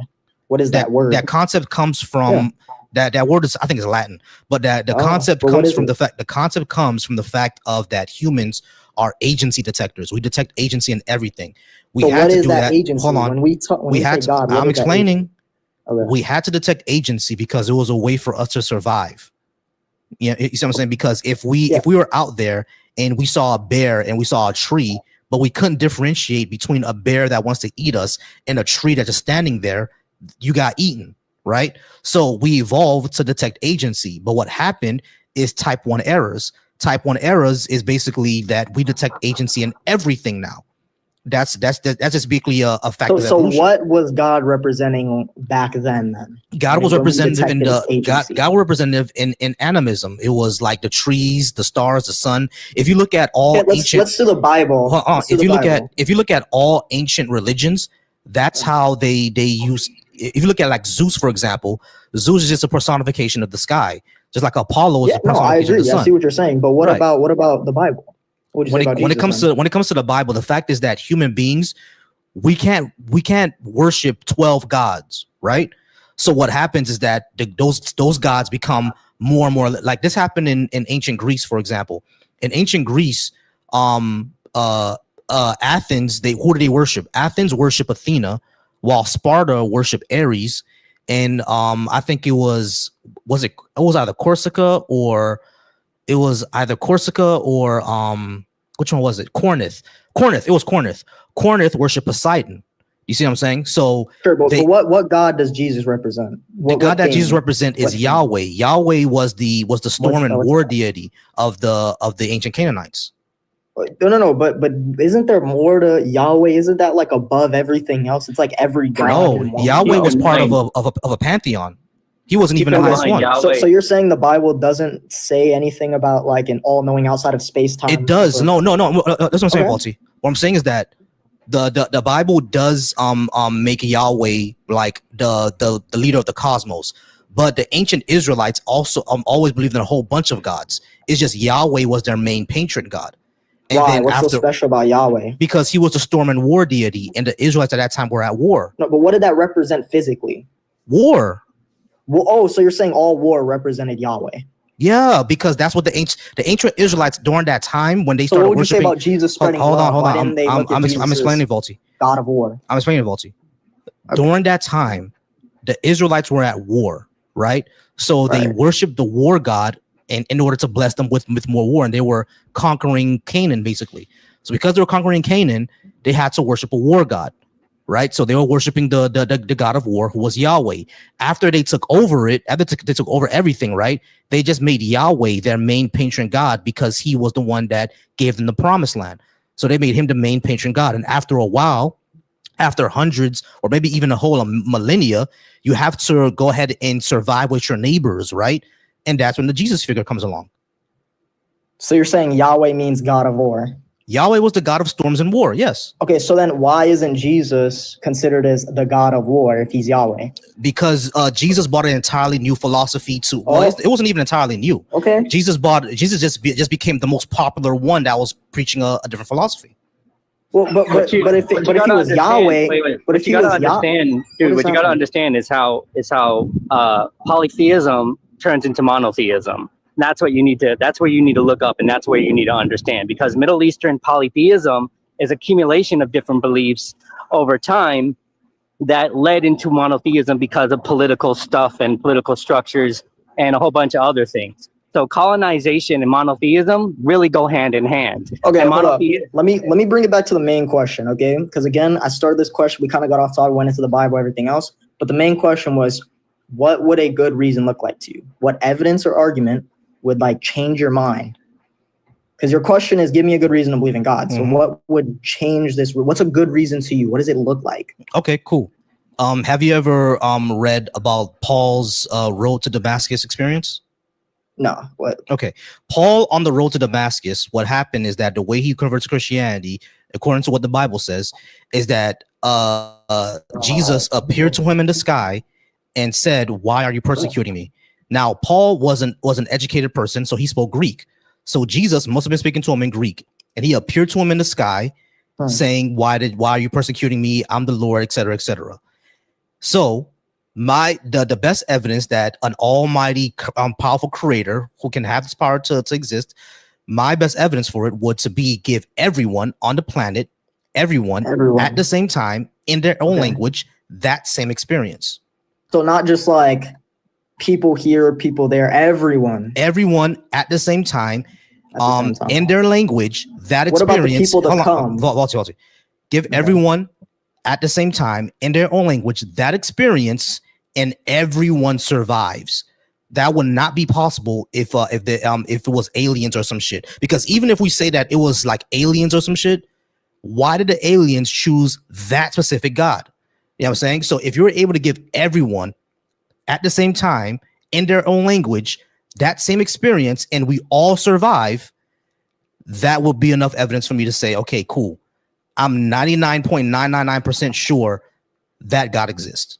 Sure. Okay, so everybody having this personal experience with God at the same time in their own language. Okay, at the same time. Survive. So then what about the people to come? 5 years, a kid's born. How does he have it at the same time as these people? How does he know that these people aren't just lying?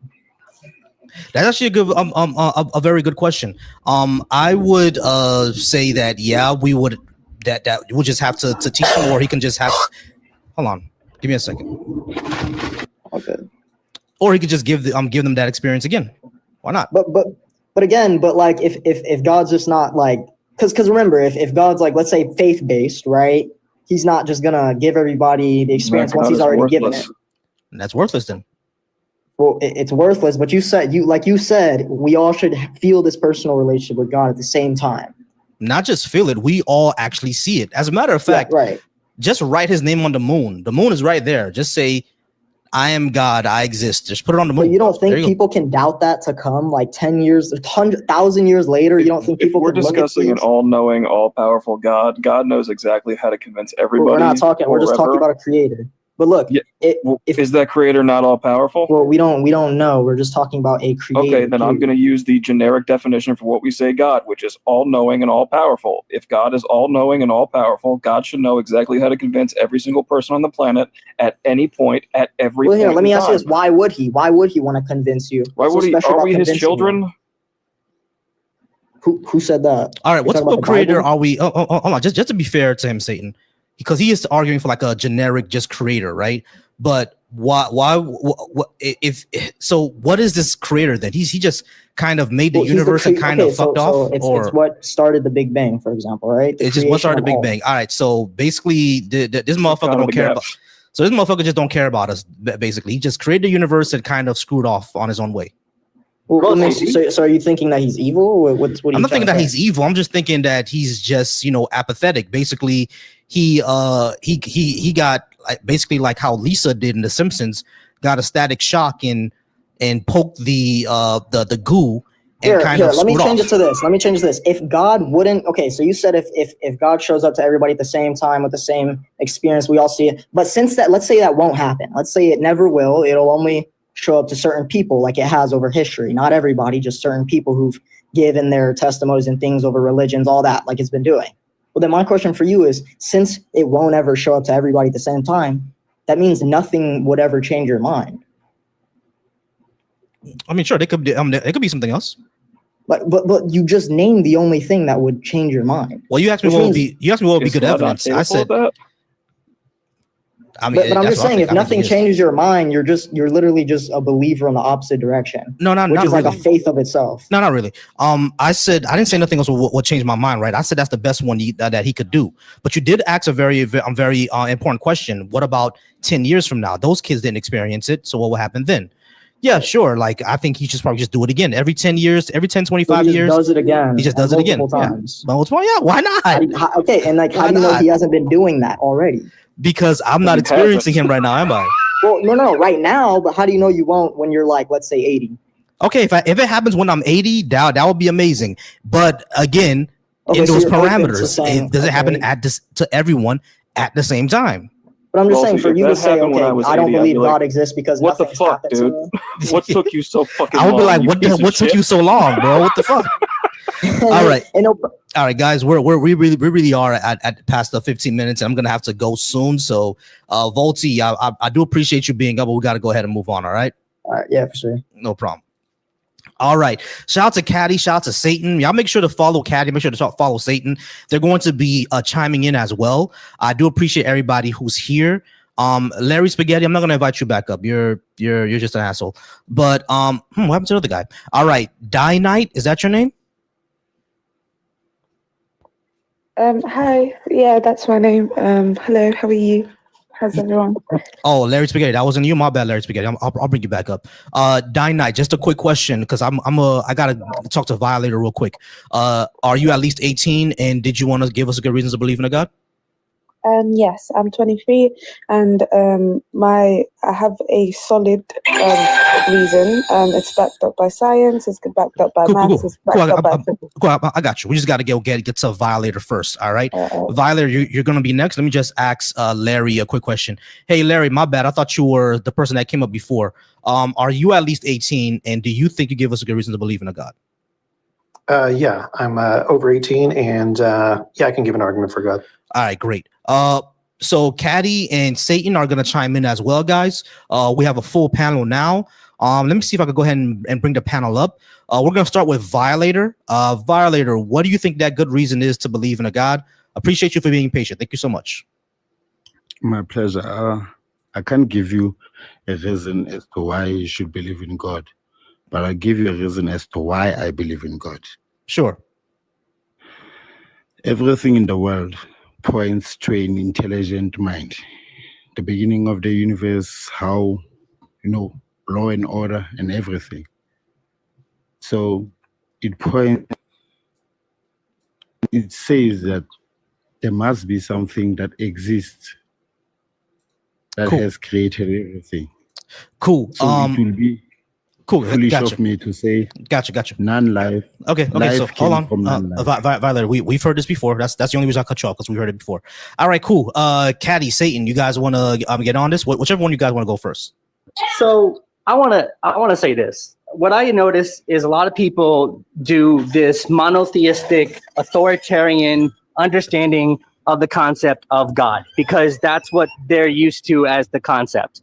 But those are finite notions, and finite notions, even from a scientific point of view, are not the only notions that we now have in science. We have cyclic notions. We have multiple Big Bang theories. We have all kinds of different theories outside of finite notions. So I'm gonna rearrange the question to: it is what it is and always has been, and you are interconnected with the ultimate reality. The only difference is you have a sentient mind that is subjective, that views the reality and context from which you live in as separate from yourself, but it's interconnected because you rely on certain functions of the cosmos to be where they are so that you can live and you can thrive. Now, what you're doing is you're taking your experience and you're saying, well, I need forms, and I'm labeling all the forms. And you want to give these forms feelings, contexts. You want to give them a whole bunch of explanations for why they exist. But these are still coming from your experiences. You're still looking at the world saying, I want this form to mean this. This is what I feel from this form. And you are giving it a description, you're giving it a title, you're giving it a meaning, right? Now you can simply say, oh, fire is hot. So fire feels like this. This is what I feel like near fire. And then from that experience of the natural reality of what you experience with fire, you give fire a name. And that name becomes the name of fire. Now, did fire tell you fire was fire? You can say no, but you can also say yes, because you experienced it. And that experience gave you the ability to label it. But then to give it all these other characteristics outside of itself is your own imagination and your own subjective experience. Gotcha. Satan, did you have anything that you wanted to say towards Violator? I just think you're starting off with a false concept when you say we can look around and we can look at everything leads to a creator. The people who understand the world don't understand that, don't believe that. The atheists on the planet don't believe that. Most of the polytheistic people on the planet don't believe that. So I don't know why you're saying if we can look around. I feel like you're putting yourself in that situation and just answering for everybody, and I feel like that's dishonest. Yeah, so Violator, what I would say to that, right, is that it sounds intuitive that these things exist, therefore it must have came from somewhere, right? But we all agree that existence in of itself is a mystery. We don't know why why is there something rather than nothing, right? So that is a mystery, but just because that mystery is there doesn't mean that everything around us had to be from a deliberate creation, from a deliberate creator. Yeah, I mean, it doesn't mean that. When you say that things around us are a creation, you would need to show that a creator even exists first. Give me 1 second, y'all. I do have Tyler, who is now joining us from the TikTok. Give me 1 second. Let me just ask one thing. Tyler, are you at least 18? And did you want to give us a good reason to believe in a God? Yeah, I mean. All right, cool. Everyone can How hear. do I join the thing y'all are in? Or it doesn't matter? Yeah, it's fine. Everyone can hear Tyler? Yeah, we can. All right, cool. And Tyler, did you hear them? Yeah, I can hear. All right, great. All right, cool. So right now, Tyler, we're talking to Violator. Just be patient for me, okay? All right. So, yeah, cool. All right, yeah, Violator. Does all that make sense to you? What we're saying? Yeah, it does. But the thing with me is like, how can life come from non-life? Mm-hmm. Okay, so the only people that believe that are you.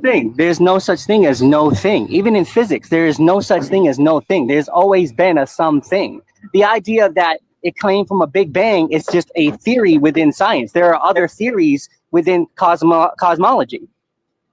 So I'm sorry, but is everyone trying to dispute that there was a beginning, and because of that beginning there has to be a cause? Is that what you're trying to dispute? As I heard someone else talk about cyclic notions and whether that's disputing expansion. It actually doesn't dispute it or contradict it. It actually ties together, because yes, we understand that the universe it started like 13.8 billion years ago. Expansion is what's speeding up and accelerating. and will keep expanding forever. What does this mean? It means that the universe has a beginning, because we can't count backwards from now infinity. Like it's finite. So cyclic view. Yes, we expand now, but one day expansion stops, reverses, collapses, bounces back, and starts again. Those are only you're still only using finite. You're still only using finite notions. You're not taking into account infinite notions of the cosmos. You're just looking at it from the finite lens of the beginning of our universe. Yes, because we can observe the finite universe. We can't really much observe the infinite universe because it acts differently. And you should know. See where somebody's ego comes into play when there must be a creation, and we cannot say that it's always been what it is. And that would be an infinite notion to say that it's always been what it is. It is a longing for purpose, and that purpose is justified by a subjective reality. But Dinah, what this I is would what I'm say is that logic. Dinah, hold on. This would what I would say, right? We don't know how the universe is going to end, or even if it will end, right? It could be cyclical, like big bounces. It can rip itself apart. We just don't know yet. You see what I'm saying? So to say that, because the universe had some sort of beginning, we don't even know, number one, if it was even a finite beginning, because it could just be a series of bangs and crunches. Or number two, let's say we give it to you and it did have some sort of finite beginning, right? That doesn't necessarily point to a God outside of space and time that did it. But the thing is, science, philosophy, and everything in between backs up the notion that the universe has a cause, and energy, time, matter, and all of that. Yes, we don't know the beginning of the Big Bang, but we know the aftermath. And we do understand that this is when time, matter, and space all started coexisting within. So yeah, and at least the way that we understand it. But Dinah, that doesn't again like. Because I want to also address the cyclic models. I got you. What I'm saying is that even if we were to give you to that, it had some sort of cause, right? That cause doesn't necessarily need to be some sort of agent that made it from outside of space and time. So the cause actually has to be outside space, time, and matter to create. What does outside space, time, and matter even mean? What does that mean?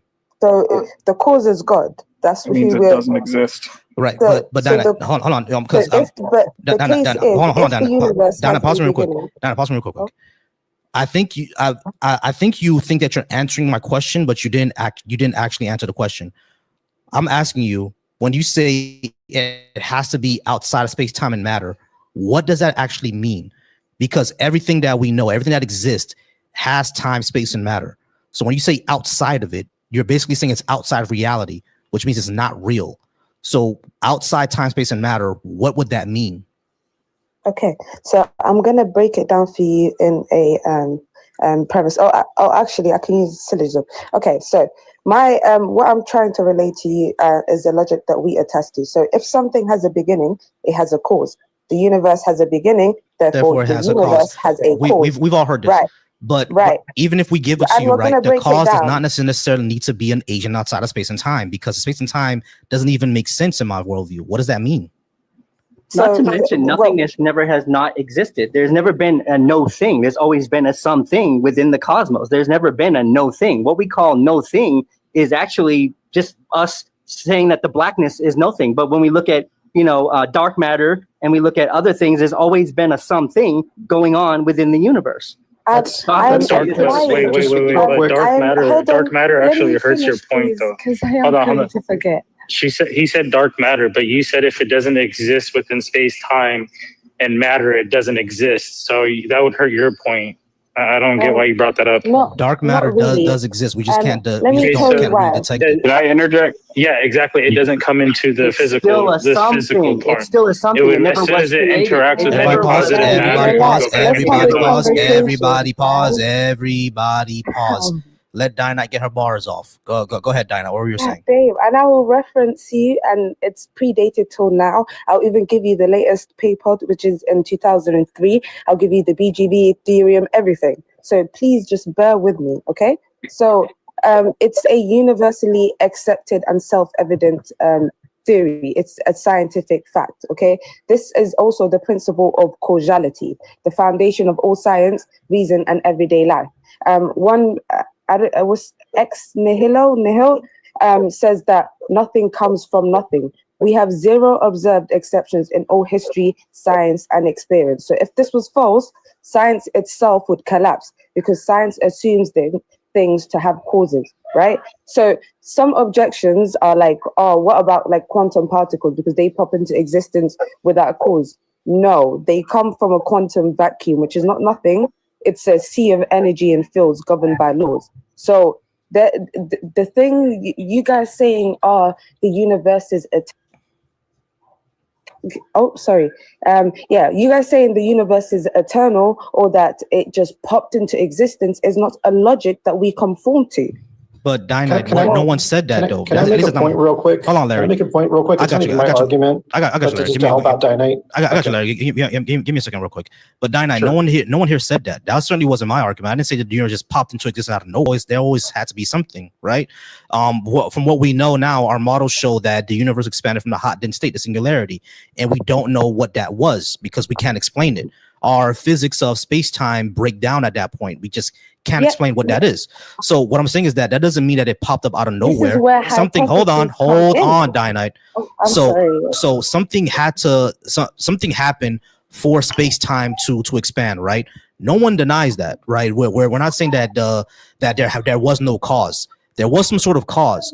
What I'm trying to say is that when you attribute that cause to some sort of supernatural being or agent outside of space and time, how do we even get there? That's a logical leap that we can't make at this point. Can I help Dynite real quick? What I'm trying to tell you is this is not a special pleading case where I'm making up rules for something that I'm saying that these rules, there's rules for this, but for this it's outside the rules. I'm literally using the logic that science applies. So God does not have a beginning.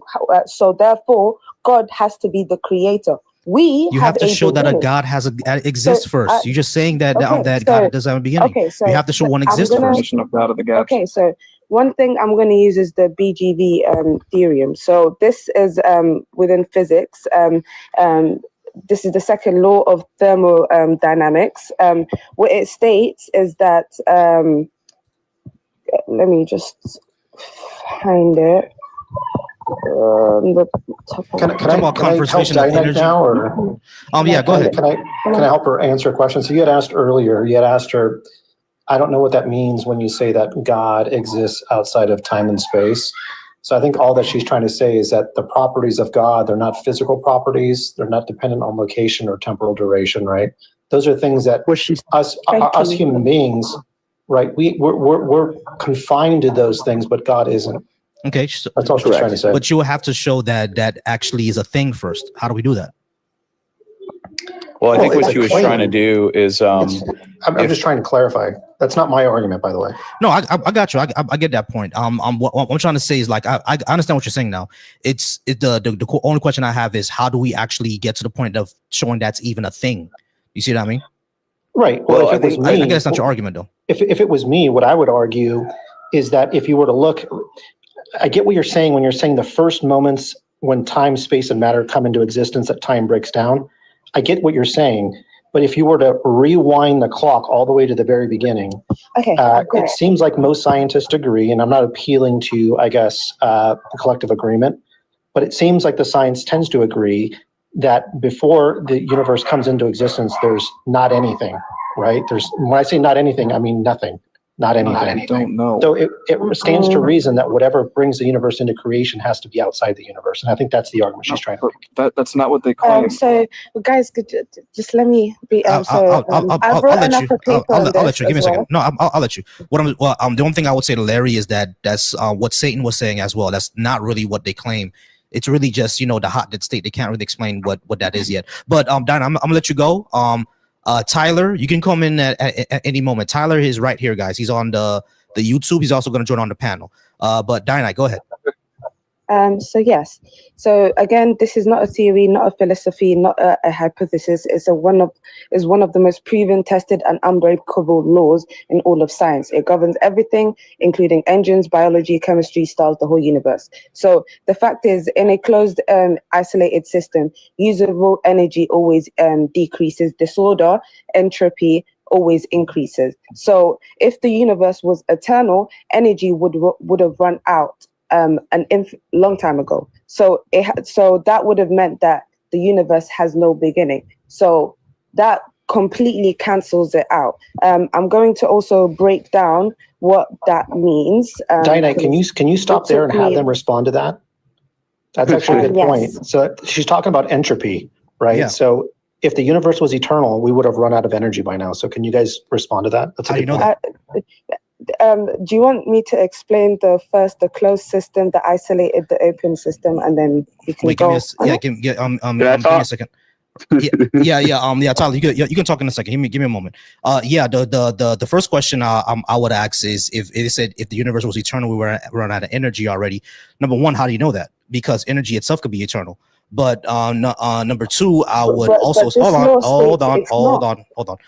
Number two, I would also say that when it comes to the universe, right, we don't know if it's a closed system or not. So we're just kind of assuming that it is. Tyler, what did you want to say? Well, I was going to ask, who in here believes the Bible? Just curious. Anybody? This might get derailed. Yeah, you're just pivoting now. So yeah. Well, no, I was just going to say, somebody says. I think Tyler is actually a Christian. That's why he's asking. Tyler, you're a Christian. That's why you're asking who believes in the Bible. Yeah, well, I'm not a religious Christian, but I was going to say, if anybody in here believes the Bible, Genesis 1 debunks everything that she's saying. Not a physical account. No, it doesn't. Yeah, Genesis is not a Genesis 1 I gotta drop. Thanks for having me up, bro. Hey, no By the problem. way, guys, I am Muslim. I believe in the one true God, Allah. I believe in that one. Allah's Satan. I could go on all day about that. Here we go. I respect your beliefs in what you believe in, so it's okay. I mean, I could point out the fruits of the devil. Okay, Danica could. Yeah, go ahead and complete what you're saying. So you said that we don't know if the universe is isolated or closed system. If you add the sun, the earth, and space, and how the energy in which the sun secretes and how much we use it and everything, yes, the universe, the observable universe, acts in a open closed system way. What does this mean? This means that it can receive energy. That's and not what the Quran says, though. Hold on. Let her go, Tyler. We can talk. Why are you? So what does this mean? This means that we can receive energy and export waste heat disorder. So local order increases as long as the total disorder of the large whole system increases. So the sun's energy, that comes to Earth, majority of that waste goes back into space. That's where the disorder is, right? So all of this is measured. It's a second law that applies within the universe, and this law states that this is all nice and well. This is all nice and well. How does this get us to a God? Okay. Can I get you to God? Can I speak? So this law states everything that I've just broken down for you. I've used physics, I've used maths, I've used science, I've used philosophy. If you're applying that logic says that everything that has a beginning has a cause. Again, Dynite, everything that that you're saying, right? We already said that everything that the universe had a cause for the expansion of space time. No one denied that. The thing is that you're attributing that cause to some being, some agent outside of space and time, and we cannot make that leap yet because we do not have any evidence that that's even a thing. That's all I'm saying. Yeah, can I speak? Go ahead, Theophilosophical. Yeah, I'm not a Muslim. I'm a Christian, but what she's arguing is the Kalam, basically.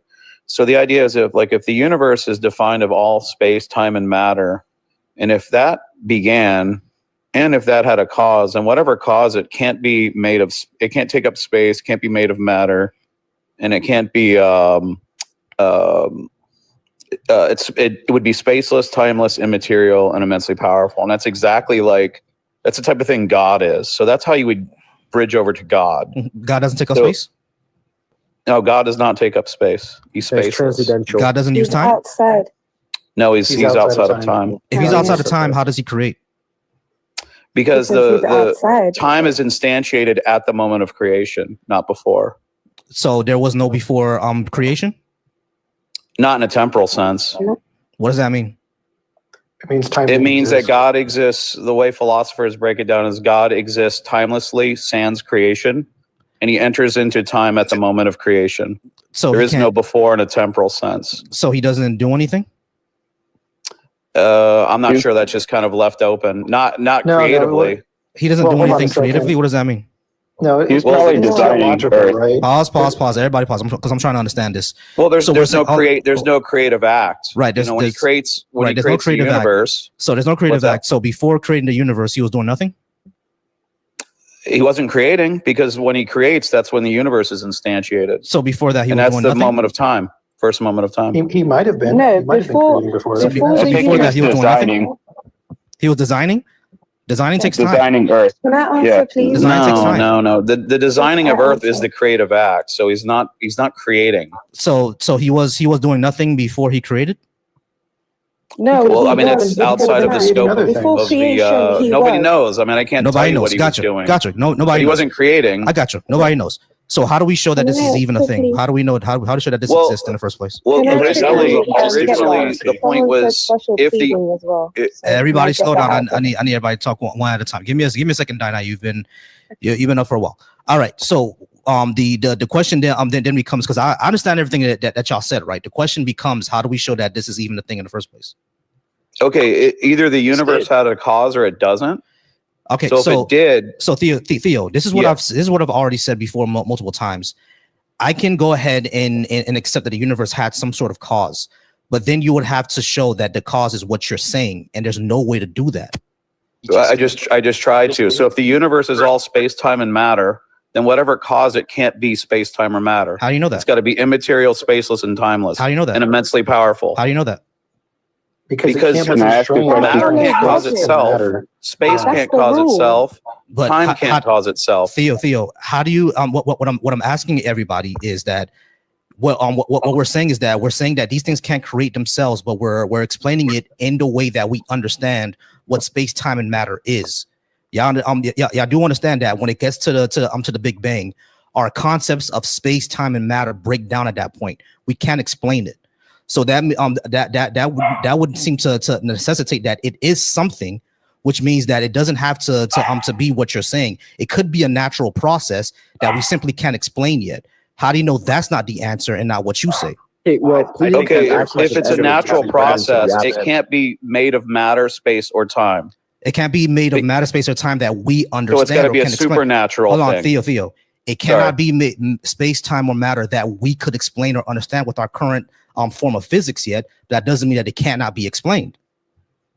Well, what I'm saying is those things can't cause themselves. So whatever the cause is, let's say you don't want to say it's God, it still can't be made of matter. It can't take up space, and it can't be in time, because all those things come into being with the universe. Theo, what I'm saying, and that sounds like God, unless you have another candidate. Can I ask you a question? Hold on, Tyler. Theo, what I'm saying is that the way that that you understand what space, time, and matter to be, yeah, sure, it possibly couldn't have been those things. That doesn't mean that there's another form of physics that we simply do not understand yet. That's what I'm saying. What if I think that not matter, like energy and physical. Speak. Could I speak now, please? Yeah, go ahead. I'm going to make you understand in the possible way.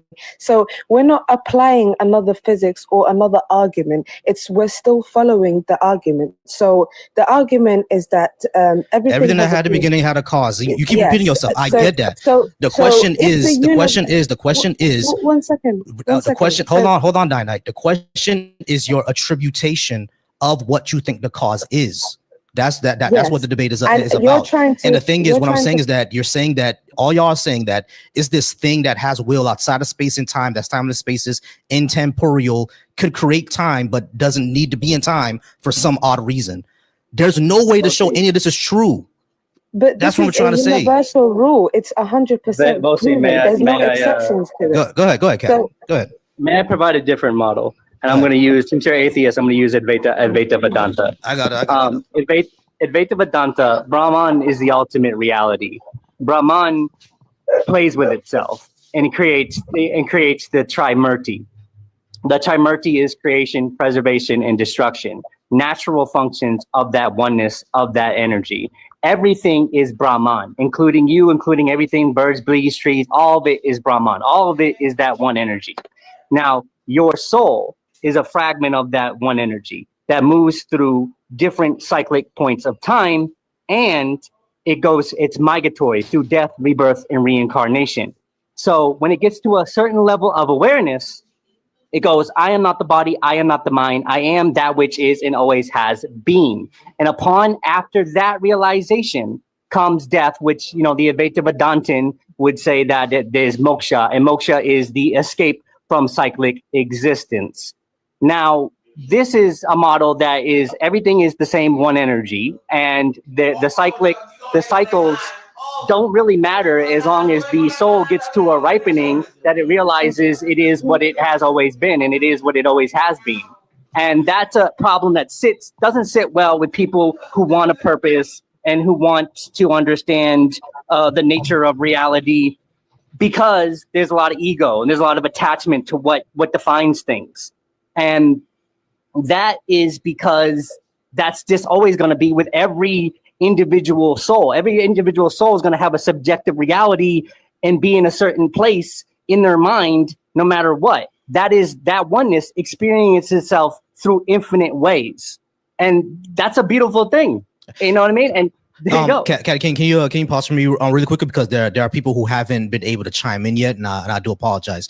All right, Coda hasn't been able to chime in a lot, and Tyler hasn't either. Tyler, I do apologize. I know you've been patient. And User, am I going to call you User? Or am I going to call you something else? No, you can go by User. All right, User. Yeah, User hasn't been able to chime in yet at all yet. So Theo, Dynite, and Larry, please just pause me real quick. I do want Retro, User, and Tyler to chime in. All good. User, I didn't get your beliefs yet, and y'all, just to warn y'all, wifey is giving me a hard stop at 20 minutes. So if y'all see the entire thing goes down in 20 minutes, that's why. I do apologize. But User, go ahead and give me your position, if you're a believer or not, and are you over 18? Yes, I'm over 18 and I'm Catholic. Well, I am 18, so I'm Catholic. Catholic. All right. And Coda, I'm not sure if that's the Orthodox symbol or the cross. Which one is that? Are you over 18 and you're a Christian as well, I'm assuming?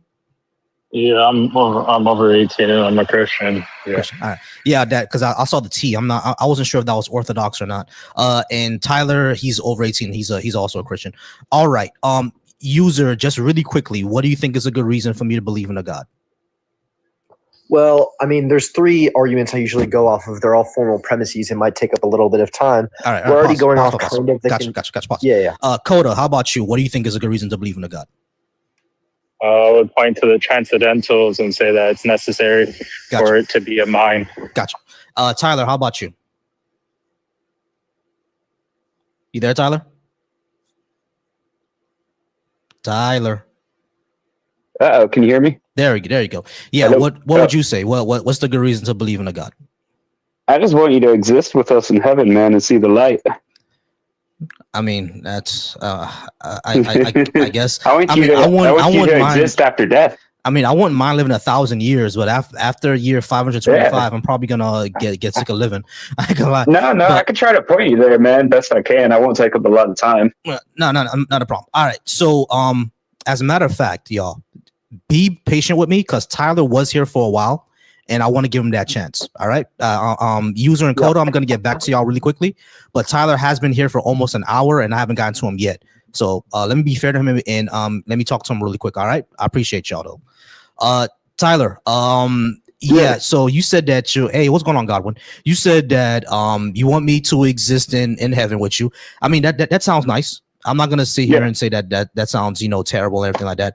I understand that Christians, for a lot of Christians, this is an existential thing, right? You want all of us to not suffer in hell and be with y'all forever in heaven. All that is good and well. Cool. What happens in heaven? Well, it's just I just say it's eternal life. There's an eternal, infinite things that we can do. We're in a finite existence, so we can't really conceive exactly what we'll be doing in heaven. But it'll be eternal things to do that will never run out. But let me ask you this: do you want hard logical proof before you believe? I would say, yeah. I mean, everybody, as far as I understand, Yeah. needs some sort of good evidence to believe something, right? Like, I always use this example. If I were to tell you I have $1 billion in the Bahamas, follow me there and I'll give you $20 million, quit your job. Are you going to quit your job tomorrow and follow me to Bahamas just because I said I have $1 billion?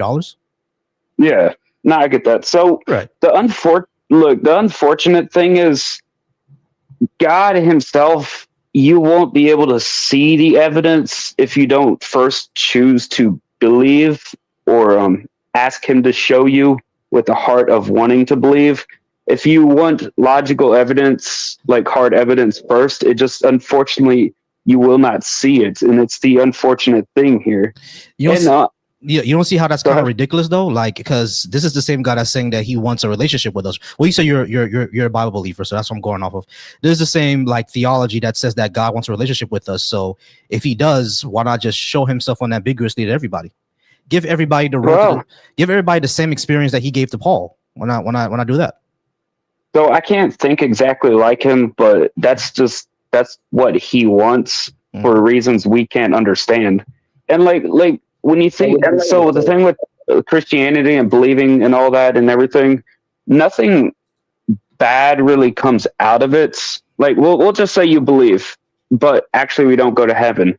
You still got the same result as if you didn't believe. So believing in all that, you still don't get anything bad out of that, if that makes sense. Yeah, you don't get anything bad out of being an atheist either. I would say this because that's kind of Pascal's wager, right? Because according to the Muslims, you're on your way to hell too, and according to some Hindu traditions, you're also on your way to hell. And according to well, at least according to African traditional religion, hell doesn't exist. It's just that, you guys are going to be with your ancestors and we're going to be with ours. So it's that I mean, I'd rather that, tell you the truth. I'd rather be in the ancestral plane with the ancestors. You feel me? But so like there are different versions of this. It's kind of Pascal to say that, if you don't believe in the way yeah, exactly. So you see what I mean, right? Like we will have to show that Christianity is the right one or Islam is the right one or et cetera, et cetera. So you really gotta study and understand each religion to kind of see which one brings the best fruits or like the best life. If you really understand Islam versus Christianity, I'll just use those two. One of them brings destruction and the other one brings a life without sin and issues in your life. So like there's certain things. Yeah. How do you explain colonialism? What's colonialism? How do you explain slavery in the Bible? Like Tyler, like colonialism, like the reason why I'm a black person that lives on this side of the planet, you know that history, right? Yeah, but you mean like white people like using you guys as slaves or something like that? Yeah, exactly. They like the reason why the majority of Africa is Christian now is literally because of colonialism. Like their ancient traditions were beaten and enslaved out of them. Yeah, but you got to think about right now, if you ask any Christian if they want a slave, they will say no. But if you go to a Muslim country, they currently have black people as slaves. Like right now, they have slaves. But if you find it, you won't find a Christian that wants a slave. You will not find one that actually wants a slave. Are you sure about that? That's not really. I'm sorry, guys. Sorry, guys. Pause me real quick. Tyler, are you sure about that? Because there's been have you seen the Christian nationalist pastors and what they've been saying about the black church? So if you claim to be Christian but you want to be a slave, you're a Christian by name. You're not a genuine believer and follower of Christ. I don't know, man. That's kind of no true Scotsman, because do you understand how the Southern Baptist Church became the Southern Baptist Church, right? Well, I'm not a very religious man. But I am of the flock of Jesus. We do know the scriptures promote the violence. They promote. Can I chime in? Can I? You guys can chime in. Just give me a second because Tyler has been here for a while. He hasn't been No, able to go ahead. I want to hear what they want to say. Okay, go ahead, guys. He's letting you guys go. All right, so I'm who's saying- first? Can I go? I'm trying to say the acts of a few sinners does not define the act of the entire belief. Oh, what's up, bro? The acts of a few sinners does not define the entire belief system itself. Yeah, user, I agree with that, right? I do agree that the acts of a few doesn't explain everything, but that's the reason why I brought it up, because he said when you look at the fruits of Islam, it's nothing but destruction.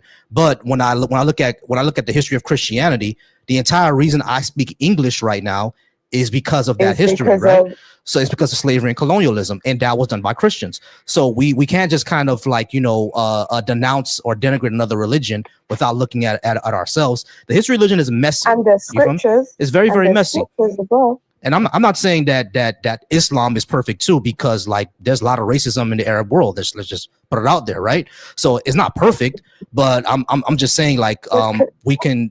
Like people can point fingers at each other all the time. Now, I got you, Dinah. People can point fingers at each other all the time. You see what I'm saying, user? But Tyler, let me get back to you. I don't think this is a valid argument. Yeah. So so Tyler, let's go ahead and continue.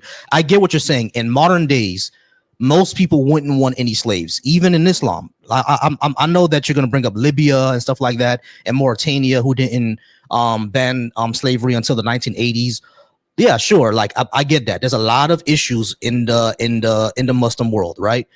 I'm pretty sure even Muslims will tell you there's a lot of issues there. But that doesn't I don't think that means that Islam itself is evil or Christianity itself is evil. Humans have a messy history. You see what I'm saying? And at the end of the day, the reason why I'm not Christian, or I don't think that black people should be Christian, is because it was brought to us by enslavement. Right, that's number one. If God wanted us to be Christian, how come he just didn't send Jesus? Just send Jesus to Africa. Well, it's because he chose Israel and the Middle East to start everything for reasons we can't see or understand. Yeah, he's racist. So may I chime in? He hasn't chosen people. He's racist. That's Yahweh's racist, y'all. That's false again. Yahweh's he's racist. He's allowed to choose though. He could see what we can't see. No, Yahweh's racist, y'all. He hasn't chosen people. That's what everybody's racist. His name's not Yahweh. That's a false name, man. Yahweh. That's a name on a satanic star. It's a false name. His name's not Yahweh. No, he's racist. It's crazy because you're going to add. Hold on, but that's a false. But that's a false equivalency, because you can also say that atheism also helped out with eugenics, and because of eugenics, they were going to go ahead and actually support racism. So just because I can go ahead and take an ideology from here and make it into something that I want to, doesn't negate the truth of the actual theology itself. I would agree, right? But there's several issues. Hold on. I would agree, but there's several issues. Number one, hold on. Eugenics wasn't done in the name of atheism. It was done in the name of. It wasn't. It didn't say we're going to be. Hold on. Whose phone is that? Yeah, that's what I'm saying. Dinah, you up, bro? You're allowed to. Okay. Yeah. The people who are doing eugenics weren't doing eugenics because, we don't believe in a God and religion should be outlawed. That's not what they were doing, right? They were doing eugenics because they wrongfully believe that this is a way to improve the human race and to get rid of black people. You know what I'm saying? So that's why they were doing eugenics. Hold on. I'm not done. But the second thing that that I would say is that crap. I lost my train of thought. Go ahead. So what were you saying? Actually, pause. Theo's hand is up. I'm gonna get to Theo real quick. Wait, question real quick first. Hold on. Yeah, go ahead. Well, I think we literally have like 5 minutes left, and we've strayed very, very, very far from the prompt of giving me a reason for God to acts of sins or whatever. Can we just I feel like we pivoted very hard. Can we try to get back to like a main? We did pivot very, very, very hard. Let me let Theo ask this question. Theo, go ahead. I do apologize. Yeah, real quick. I just wanted to comment about the no true Scotsman and all that kind of stuff. So, doctors have they have like an ideology that they follow. It's like to do no harm. But we see doctors like take advantage of people. We've seen doctors harm people. We've seen doctors give patients like excess like narcotics to make money on the side. The real question for me is it's not what people do, it's whether they're being consistent with their ideology. So we could look back at like, colonialism and all that. Is colonialism consistent with Christianity? Because Christianity isn't just the people, it's the idea itself. It's a theology, and that's kind of everything flows out of that. And so I would say things like colonialism, slavery, and all that stuff, it's just inconsistent with what Christianity teaches. And I can let everyone else talk if they want to, whatever you want to move on to. No problem. I would actually disagree, but we do have one person that came up on the stage. Is that Justin again? Justin, did you come back up? No, that's my Yeah, friend. just. Oh wait, you were here earlier. My bad. Yeah, he was here earlier. Yeah. All right, y'all. We got a few more minutes left. Let's go ahead and because we did kind of pivot hard to everything else. But we do got a few more minutes. This is what I'll do, guys. I am gonna be back on tomorrow. Everybody come back tomorrow and I'll run a panel. How's that sound, guys? I'm gonna come back. Everybody come back tomorrow and I'll run a panel. If you want to follow me for now and unfollow me later, that's fine. But everybody come back tomorrow and we'll run a panel because we did kind of pivot hard, and I do apologize for that. How's that sound to everybody? Yeah, that's calm. Sounds good. That's good. All right. So I do run these 6:30 to about 8-9 o'clock. If you see me not go on by 6:30, I promise I'll be on by 6:45, somewhere like around that time. And everybody come on back. I have a panel ready, and then we can go ahead and continue the discussion. All right? We all good? Yeah. All right. Yeah. Hey guys. No problem. So guys, follow me now just for you won't miss it. All right. All right, guys. I do appreciate y'all. Thank y'all so much for being here. Tyler, I'm gonna let you down, but Tyler, come back tomorrow, okay, at 6:30. I'll be here. All right. Gotcha. All right, man. You have a good night. Bye. You have a good night. All right, guys. I'm gonna get out of here. Like I said, I was gonna go ahead and end in 20 minutes. We're gonna be back tomorrow. I'm gonna run a panel. Everybody, come on back to tomorrow night. Thank you so much for everybody who was here. I do apologize that we pivoted so hard that we couldn't get to the actual conversation. I do see Raw Soul in the comments. Raw Soul, you could also come back tomorrow.